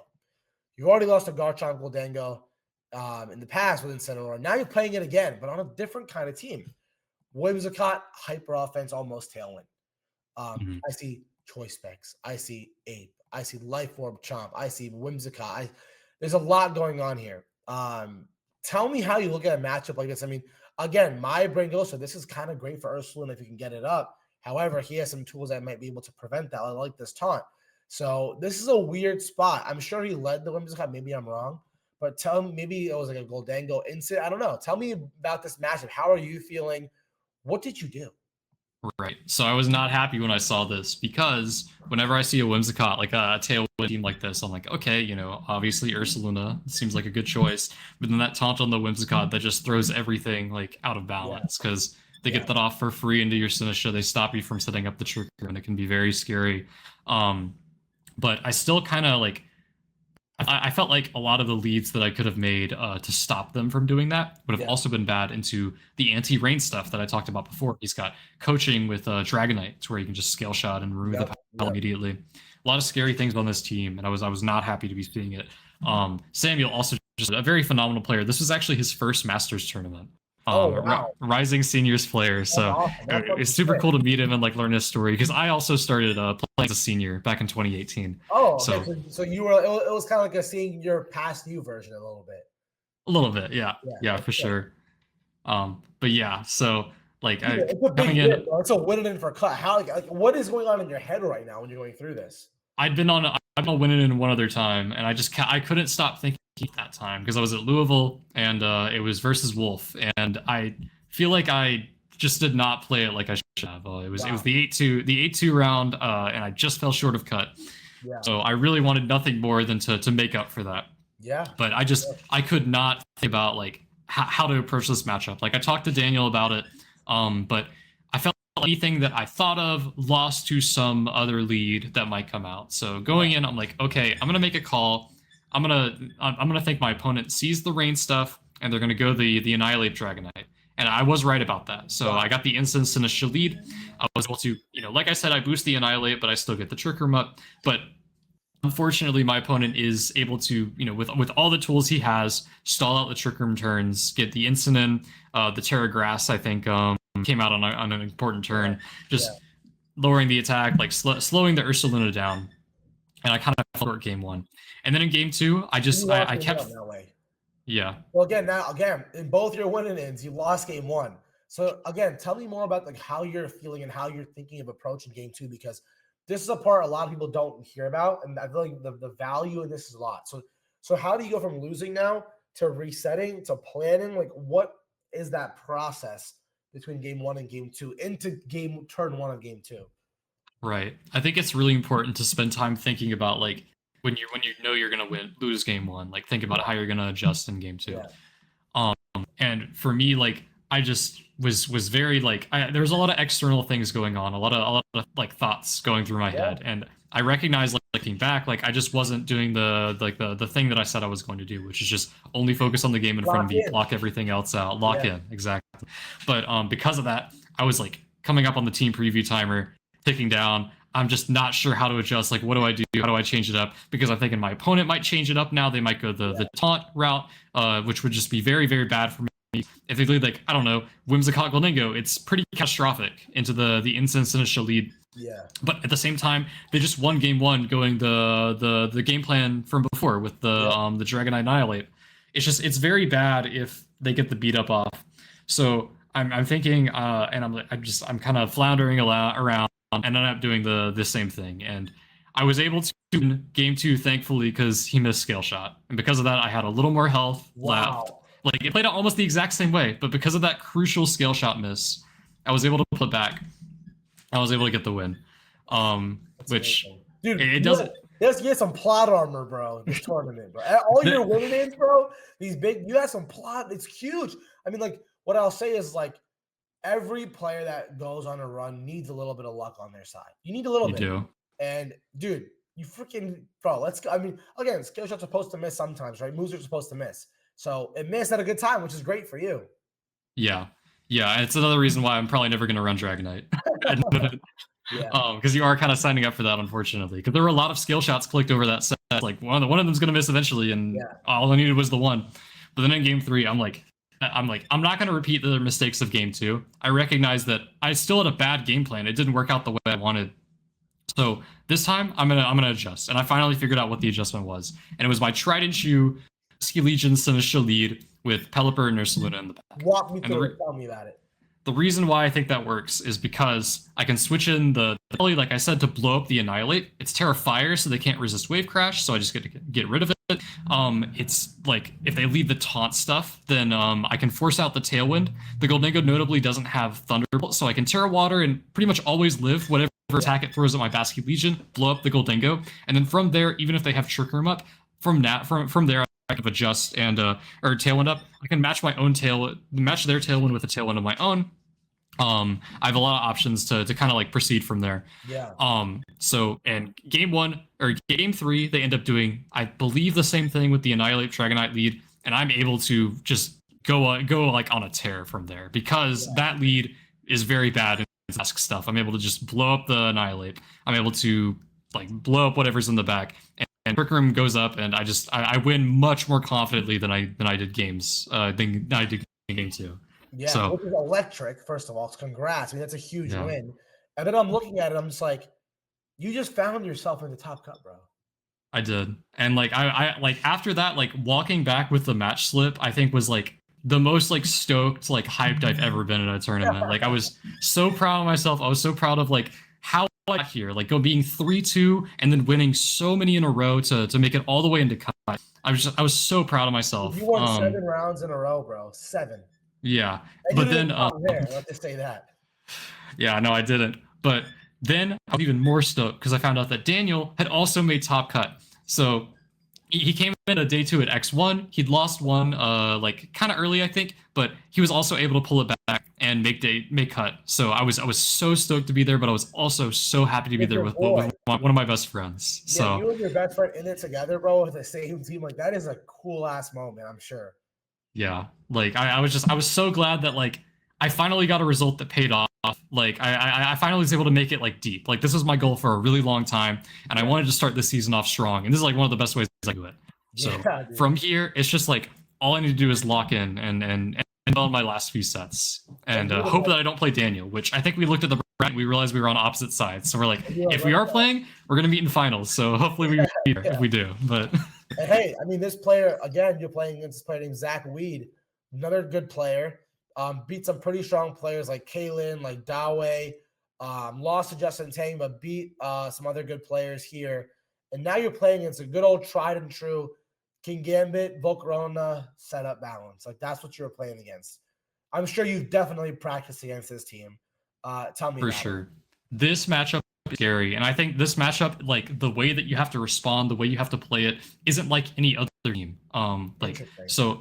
The way that we kind of figured this out, I'm gonna let all the viewers in secret because as far as I'm aware, I don't think like none of the like I played some variation of this team. I think like 2 or 3 times, and I played it a bunch on ladder, and no one is prepared for our game plan into this. And what we do is we lead the Archaludon and the Ursaluna together, and that makes them kind of counterintuitive. But the reason why we do that is that this team is so scary because of the buzz, and it's a lot less scary when they have like a Terra that doesn't resist, or it doesn't resist water. So it's Terra Ghost. So our old game plan was to wave crash the buzz and to just get a weather ball off on the King Gambit. Kind of like my rounds 1 and 2, where you try and get a little bit of damage off on the Gambit and then pick it off later. But we kind of realized that falls short a lot of the time. Like they really have to get a few reads right to be able to, take it back from there, right? So going in, I'm like, I know what I'm going to do. I'm going to lead these two. And the reason why you do is because on turn 1, if they lead the King Gambit and the Electabuzz, then all of a sudden Earthquake is threatening a ton of damage into both. But what it's also doing, super important, is it's boosting your Arch's defense. So you're going to Terra Bug and you're going to Earthquake next to your Arch. And the reason why you do that is because even if they stance, all of a sudden you're taking a lot less from their SD. You're not taking a lot from your non-Guts boosted Earthquake with, like your Terra Bug. So from there, very easy to win. But Zach, I think, might have played me on ladder at some point, might like kind of be in the know. He does the adjustment, the other very strong lead this team can do into you, which is King Gambit. So game 1, turn 1, I'm like, okay, they did the other lead. I have a feeling that he's gonna call me out here. He's gonna realize what I'm doing and go for like a CC into my Ursa, which shouldn't KO if they're jolly, and is a roll to KO if they're adamant. But they can also guarantee with like a sucker punch, right? So I'm like, okay, I'm gonna switch to Pelipper and click Electro Shot, and that's what I did. And it wasn't great from there, and I wasn't able to really make it happen like I needed to. Yeah. So I lost game 1. I got trick room. Okay. Yeah, I got a trick room up. Well, I was about to lose game 1 because I got a trick room up, but the bear and my Ursaluna, or the Sinistcha and Ursaluna, were the only 2 mons left. But I had too many mons to get through. But Ursa was weak. It was gonna die to Rillaboom, and then our entire table disconnects. So me and the 2 players next to us Like Dylan, what all was on DC'd. your side, bro? I swear, someone was watching over you and like blessing your dude. What? So the leads or the mon count was 2-4, which I thought meant that I would get a loss for that game. Yeah. But the judge comes over and they say, actually, that means a tie. But so like Zach is like notably like you're like obviously like very distressed about this decision. I would be too if I was in that situation. Like we're in that first tournament of the season, having this happen, like the whole table DCs. But the judge does say that there's a new rule, and what they can do is they can like basically in like special circumstances like this one where a whole table DCs, they have like their own discretion. So they said if both of you agree, then it can be counted, it can be ruled otherwise. So I immediately jumped and I was like, he won game one. Like that he won game one. That was not a tie. Because I knew I was going to lose, and like I would have felt bad if I was like, well, you know, I could have came back because I knew it was impossible. I knew it wasn't going to happen. That's really honorable. I know that like I don't know. I wouldn't have been like I wouldn't have been able to live with myself if I did that. Like it's just not right. But like I kind of understand why someone would want to with everything on the line. Yeah. But I'm like, if I was like, I'm gonna do this, I'm gonna do it the right way. So we got moved to a different table and we start playing game 2. Yes, I'm gonna stop, guys. Like that. You won. We know you won this match. That's karma, bro. You got karma for that. Like you didn't want to take what wasn't yours, and you came back and fucking did it. So tell me more, bro. I'm proud of you. I would say the karma did come my way game 3, but game 2, I was like, I conned out of what I was gonna do. I'm gonna follow it with my game plan. I'm gonna do exactly what I planned to do. Yeah. In game 1, so I get the earthquake off. He doesn't click CC. He goes for the Koche. And I'm able to use that momentum. I have this arch. I have it set up a lot. I'm healing it with Sinistcha.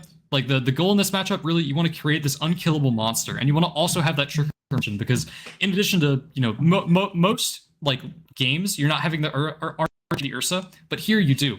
So you have the Sinistcha to keep it alive, but you also have the trigger mode to sweep if you need to. But I'm able to create this unkillable arch with the Terra bug, and another reason we went bug over grass is we're not weak to the Dire Claw. Yep, but I don't get Dire Claw status, thankfully, and I'm able to win from there. I think I forgot, in game 1, I'm pretty sure I switched to Sinistcha and I got Dire Claw slept immediately. I kind of like left that detail out, but I wasn't really thinking about that like after, because like but that was certainly a way to start my set. But I was able to win game 2, and then in game 3, I was like, I'm gonna do the same thing. But I'm going to be prepared for him to call me out because I feel like he might. But instead, he goes with the Volcarona route.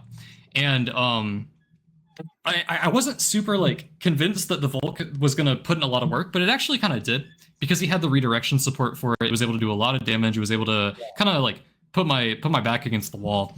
And I had this situation where I was in Trick Room, and he had Electabuzz left. He had a Rillaboom left. And I think his last mon was... I forget the last one. It might have been Kingambit. It might have been Volcarona. But I had Sinistcha, I had Ursaluna, and I had Pelipper.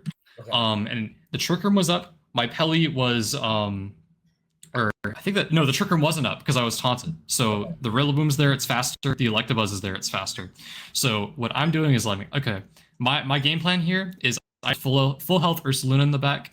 I don't think I had Terra. It's like I'm going to burn this Rillaboom. I have to go for it. Yeah. Because he'd already expended Terra elsewhere.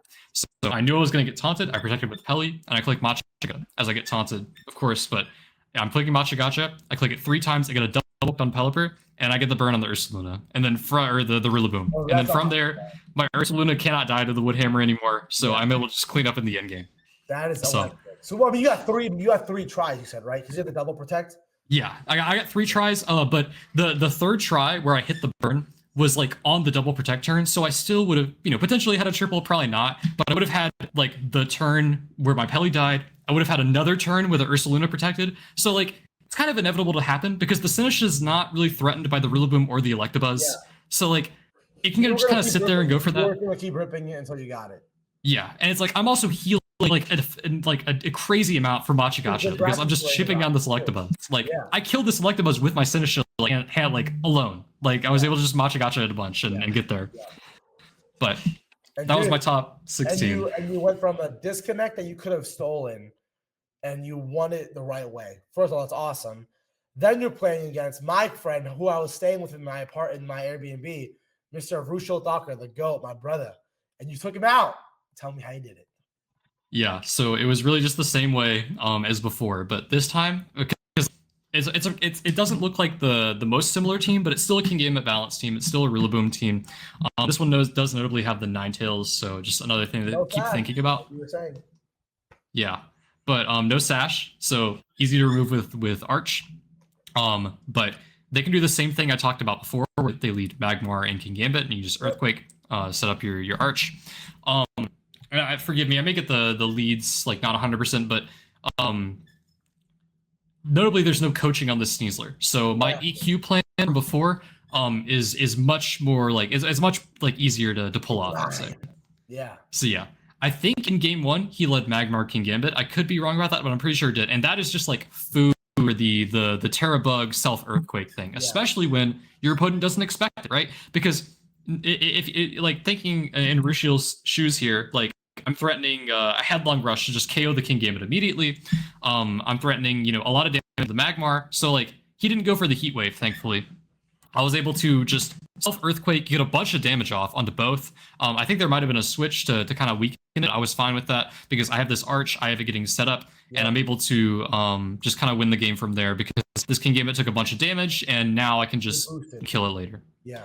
But game 2, there's an adjustment. The Sneasler King Gambit coming out, and I have a very strong feeling he's going to do the thing I was scared of Zach doing in my last round. I'm like, this Ursaluna, I'm getting doubled right here because the other thing is the King Gambits on these teams are usually really fast. They just sort of like it's usually to take an Icy Wind. It's not on this team, but I think it's also to beat other King Gambits because you're not Terra Dark, so like you want to have that edge, you want to be faster. Yep. So it is the King Gambit was faster than my Ursaluna, and that was like something really important to think about. But I'm like, I'm just gonna get doubled up here, but I'm just gonna hard switch Peli. And that's what I did. I hard switch Peli. I click Electro Shot.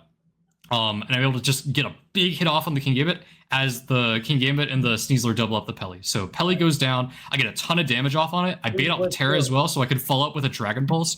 And after that, I think I was even able to catch the I don't know if I caught the Ninetales on a switch in this game or the game before, but there was one time I just flash cannoned immediately, and that was it. Yeah. So I'd say this was like probably one of my most proud sets of the tournament. I played this super cleanly. Very cleanly.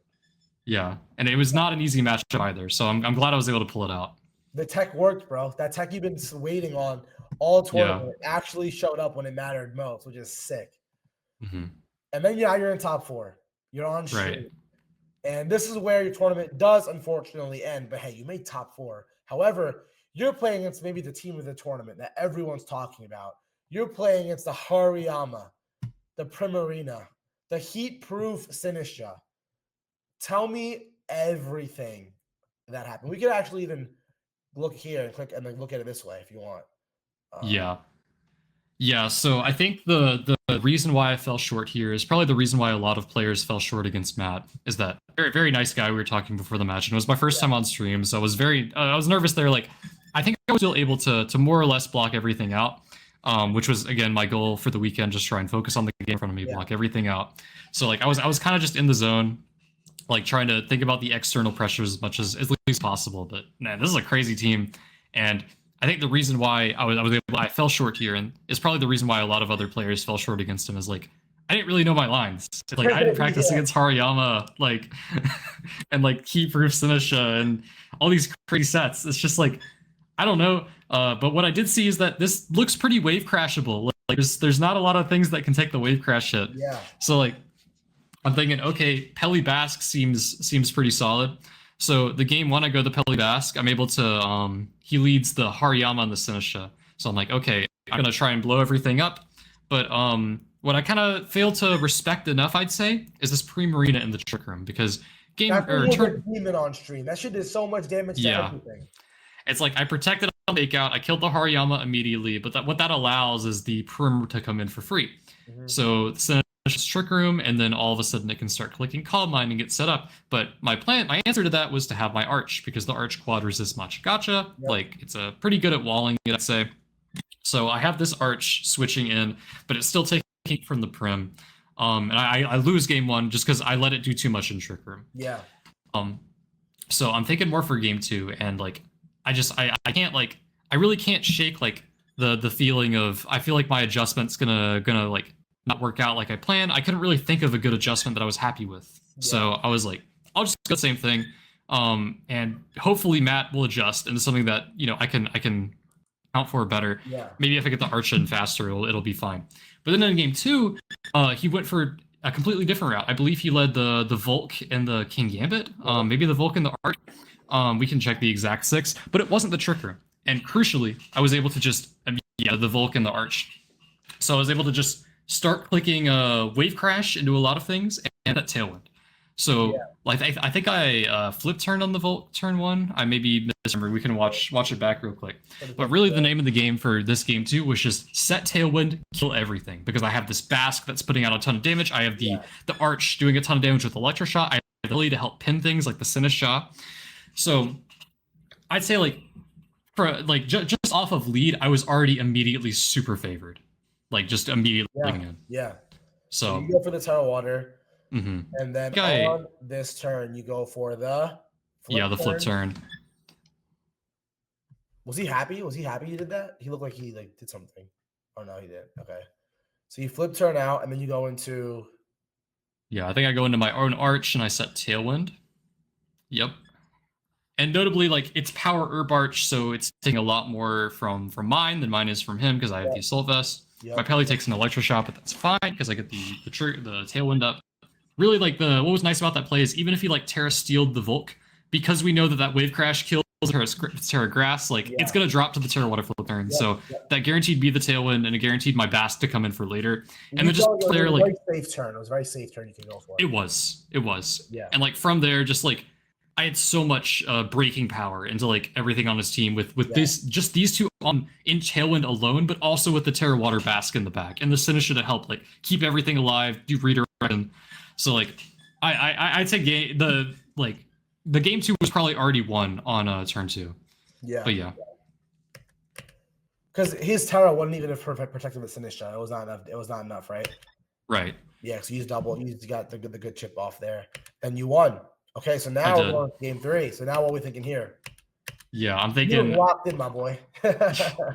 I'm thinking I need to adjust, but again, I still just couldn't figure it out. But I thought like, if I'd if I'd game 1 been able to get my Arch in faster, maybe it would have been fine. Maybe I still could have pulled it out because if the Prim starts giving me defense boosts, then in theory I can beat the King Game in the back. I can obviously beat the Sinistcha. As long as I can figure out just how to remove this Primarina, I think I might be okay. So I lock up the same leads, and it plays out almost the same as game 1, except this time I switch the Peli into my own Arch, so I get that defense boost on the fake out, which has to come out, otherwise, Trick Room may not go up. So I know he's clicking that no matter what. Does your Terra Water Wave Crash not kill Sinistcha? So I actually didn't go for the Sinistcha here. I went the Hariyama again. I removed it immediately, and then the Prim comes in. So I'm curious, does the Wave Crash kill? No, it does not, because it has a lot of defense. So. Okay. Just the resisted hit, a lot of defense. Crazy. Yeah, that makes sense. Yeah, if I was able to do that, it'd be great, obviously. But yeah, so I get that defense boost. I kill the Hariyama. As the Trick Room goes up, just like before, and the Primarina comes in. And then from here, I'm thinking, okay, game 1. I think I'm pretty sure he Calm Minded. I think he'll Calm Minded again. So like, even if he gets the Mach off, it could also miss. And I think the Moonblast is 1000% coming off into the Prim. Yeah. And I'm pretty sure this Electroshot into Wave kills. And as long as I can get rid of this Primarina, I will win the game because I get my Sinistcha in, I can start healing up my Arch, and I have defense. So I go for the Electroshot, I get some good damage off onto the Prim, I set myself up for later, and then the Wave Crash comes out, and it lives on 2 HP. The freeze frame on you here is crazy. I kind of I knew that I could have played this set better. I didn't want to think about it too much, but Daniel did run the calculator. That Prim almost always dies to that double up. Almost always, because his spreads are public now. The Electroshot low rolled, and then the Wave Crash there was a 1 in 16 to let it live. 15 out of 16 that would have killed, but didn't happen that way. But I can't get too upset about it because I ultimately. 1, I got really lucky to be here, obviously. But then 2, I could have played better. If I'd adjusted better. Looking back now, I think Incin Pelipper would have been a lot better because as long as I can damage the Sinistcha to the point where I can just pick it off after Trick Room. You have taunt pressure and you have Hurricane Stellar pressure. Yeah. Now, unfortunately, I can't go for the taunt And I can't get a guaranteed taunt off because I'm Terra flying on Incineroar. So this is the other thing I always think about is like, if I was Ghost here, I think this becomes Ghost on Peli, even Ghost on Peli. Yeah. The Peli Basque is like you literally can't fake it, do fake out anything. Right. Yeah, but if I was Ghost Incin, I could just immediately. Well, he's also a mental orb, so I guess it wouldn't have worked there. So would you have considered Terra Ghost on Peli at all, or do you think Stellar was always correct? I think Stellar Peli is always correct, at least on this team, just because I don't know, I really appreciate the damage, and it came up a lot of the time. Yeah, being able to pick things off, kill Amoonguses. Well, dude, tell me then. Now that's the run, bro. Like, how do you feel? I know you had this matchup documentary. Can I put this in the description of the video to share this? Is no problem. Yeah, I think we hit like pretty much everything on here at some point or another. Because like I'd say I had a pretty diverse run. I didn't talk about size spam. I guess if I had like pick a few that are funny, size spam is just you can guarantee Trick Room doesn't go off as long as they don't switch the Torkoal, because you lead Basculegion and Incineroar, and you can Terra Water Wave Crash taunt their setter or parting shot it if it's Hatterene. Yeah. So it's just like playing a game of chicken for if they're going to switch the Torkoal in. And even if you get it wrong, you can still kind of sometimes pull it back because you have Pelipper, you have Protect on both of your guys.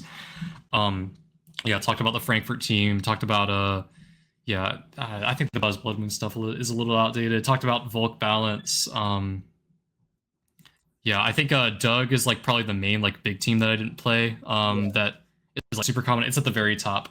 But into that, it's just an Ursaluna gameplay. I know we're already running late, so I'm not going into like all the details. But no, there's no rush, bro. There's no rush. And like, I guess the only other team you didn't talk about. I mean, you talked about Marco Sun a little bit. You were saying, but yeah, it's not a great matchup. Notably, the thing that like they're not prepared for sometimes is you can just, if you lead the Basculegion Sinistcha, like you want that Trick Room, you want to get your Baron, you want to win from there. Yeah. You could just hard switch Peli and blow up their jump left. They're not prepared for that a lot of the time. Yeah. But I'd say the second lead that's listed there, the Incense Sinistcha, is probably a lot more consistent. Just because like, I don't know, things can get scary if you do kill the jump left and then they go their Torkoal in and they are doing a lot of damage because it's you gotta switch your guys around and take a lot in the process in order to get the weather control back. So definitely just play for the Trick Room in this matchup is you're going to be your key to success. Absolutely. Well, that's really helpful. And guys, I'm going to put this in the description for you guys. So not only are you going to have this team, where's your team? You're not only going to have the team here, but you're also going to have the matchup guide to get him better as well. And the last thing I really want to talk with you about, Dylan, is how can someone watching this video do what you just did? What were the reasons why you got here? How can someone else get here? What is the way forward for a player who has friends, just trying to figure it out, who thinks they can do it, but it's not there yet? How could you do that? Also, it says my access is expired. I just changed it to viewer, so it should still be good. Yeah, no editing. But tell me, bro, like, how does someone do this, man? How does someone, what advice, what 3 things, 5 things can you say to someone or your own younger self and how someone can get there, bro? The 3 things I would definitely say, start off, I would say, like, use what you're comfortable with. Like that's the biggest thing. Like a big part of why I did so well here, why I was able to, put the team together was because I was comfortable with it. I knew how to play Rain really well. I knew how to play Ursaluna Trick Room really well. Yeah. So I knew how I could adapt, and like basically I had probably more matchup experience into my opponents than they might have into me. So just playing what you're comfortable with is super important.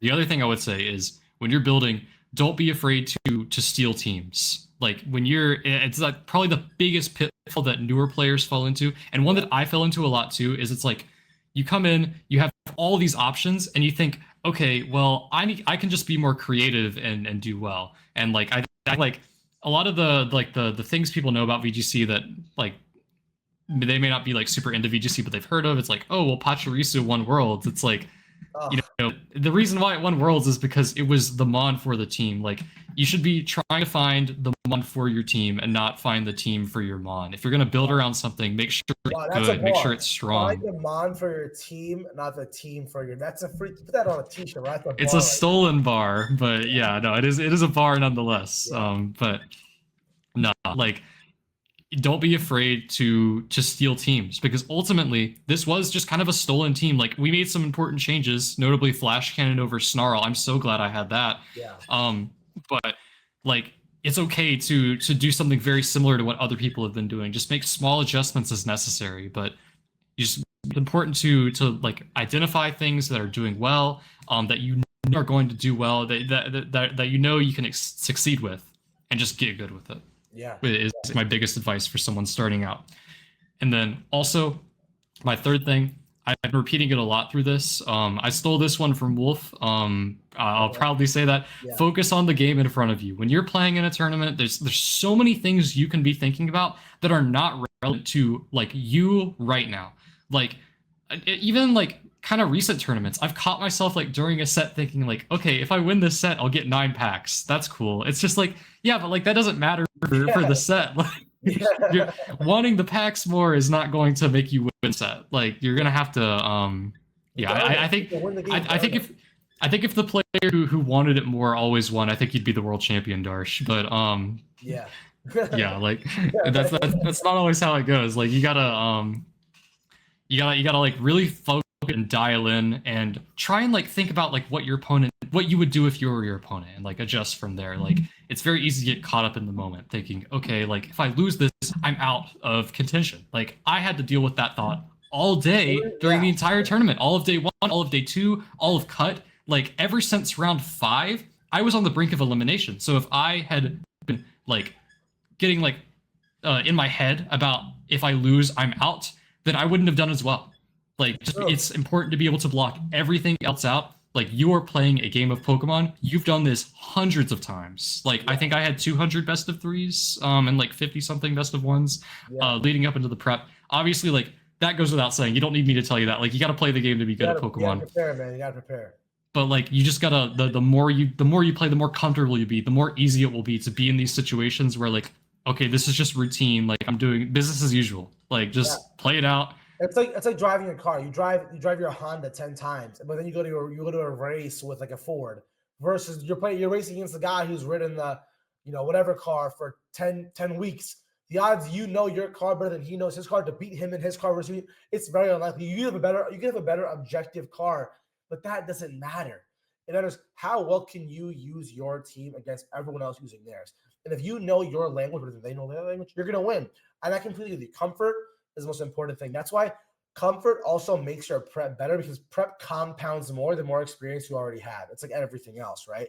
And one thing I want to tell everyone watching at home is, guys, use the. I explained all this in my badge challenge. It's a 30-day challenge that you guys can literally get for free. 11 page. I mean, if you made it this 2 hours into the video, it's an 11-page free 11-page 30-day guide to take you and find a team. And step 1, Dylan, is actually finding and stealing a team with a team report that has proven success. If I'm you and you download the badge challenge, download it, use this team. You have a whole team report out of how to play every matchup. You have a matchup guide, and you have the pilot and the guide literally describing to you how to do it.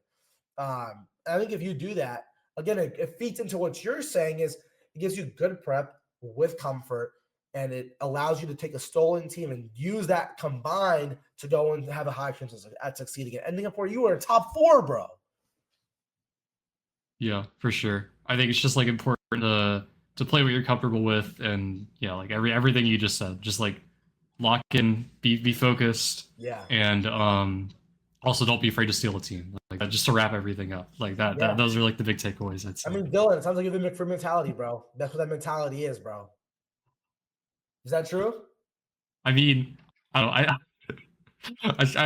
try not to like get too overconfident or also beat myself up too much. There's definitely a middle ground there, but also being really confident like helps you make better reads. So yeah, I think again, what I always say too is like being able to just be confident in yourself and confident in your prep. Going into a tournament and being nervous, it's not going to help you. I'm not asking you to be the most confident player in the world, but you have to be confident in what you did, man. You showed up, you did the work, you did the prep, you made a matchup doc, you made 250 freaking matches plus. You gave yourself that confidence. You earned the right to be there. You should feel that way now. And I think you did that. You obviously had your moments where you didn't know what to do against certain teams, but you figured it out. You played against your back against the wall the whole time. And if you did not have the McPhee mentality and that confidence, then you would have ended up where you are now. You know what I mean? I'm like, right. It really is a testament to you, your prep, your emotional, locking in your awareness and following that step by Wolf. Whereas do what's in front of you. Handle the job at hand. And hey, man, you're able to do it, bro. So I'm really proud of you. And, dude, congrats again for the insane run. You deserve every second of it, bro. Thank you. Thank you. I appreciate it. Yeah, guys. And if you want right now, if you want to actually watch a guide on how to go through the 30-day challenge and use this team to do that, I'm going to put the video over my head here. And if you want to actually see the 7-day preparation guide, if you have a tournament coming up in Milwaukee in a couple of weeks, 7 to 14-day preparation guide there, I'm going to put that video on Dylan's head. Go check out those videos, guys. Like, subscribe. Thank you, Dylan, again for coming on here. Guys, I'll see you all later.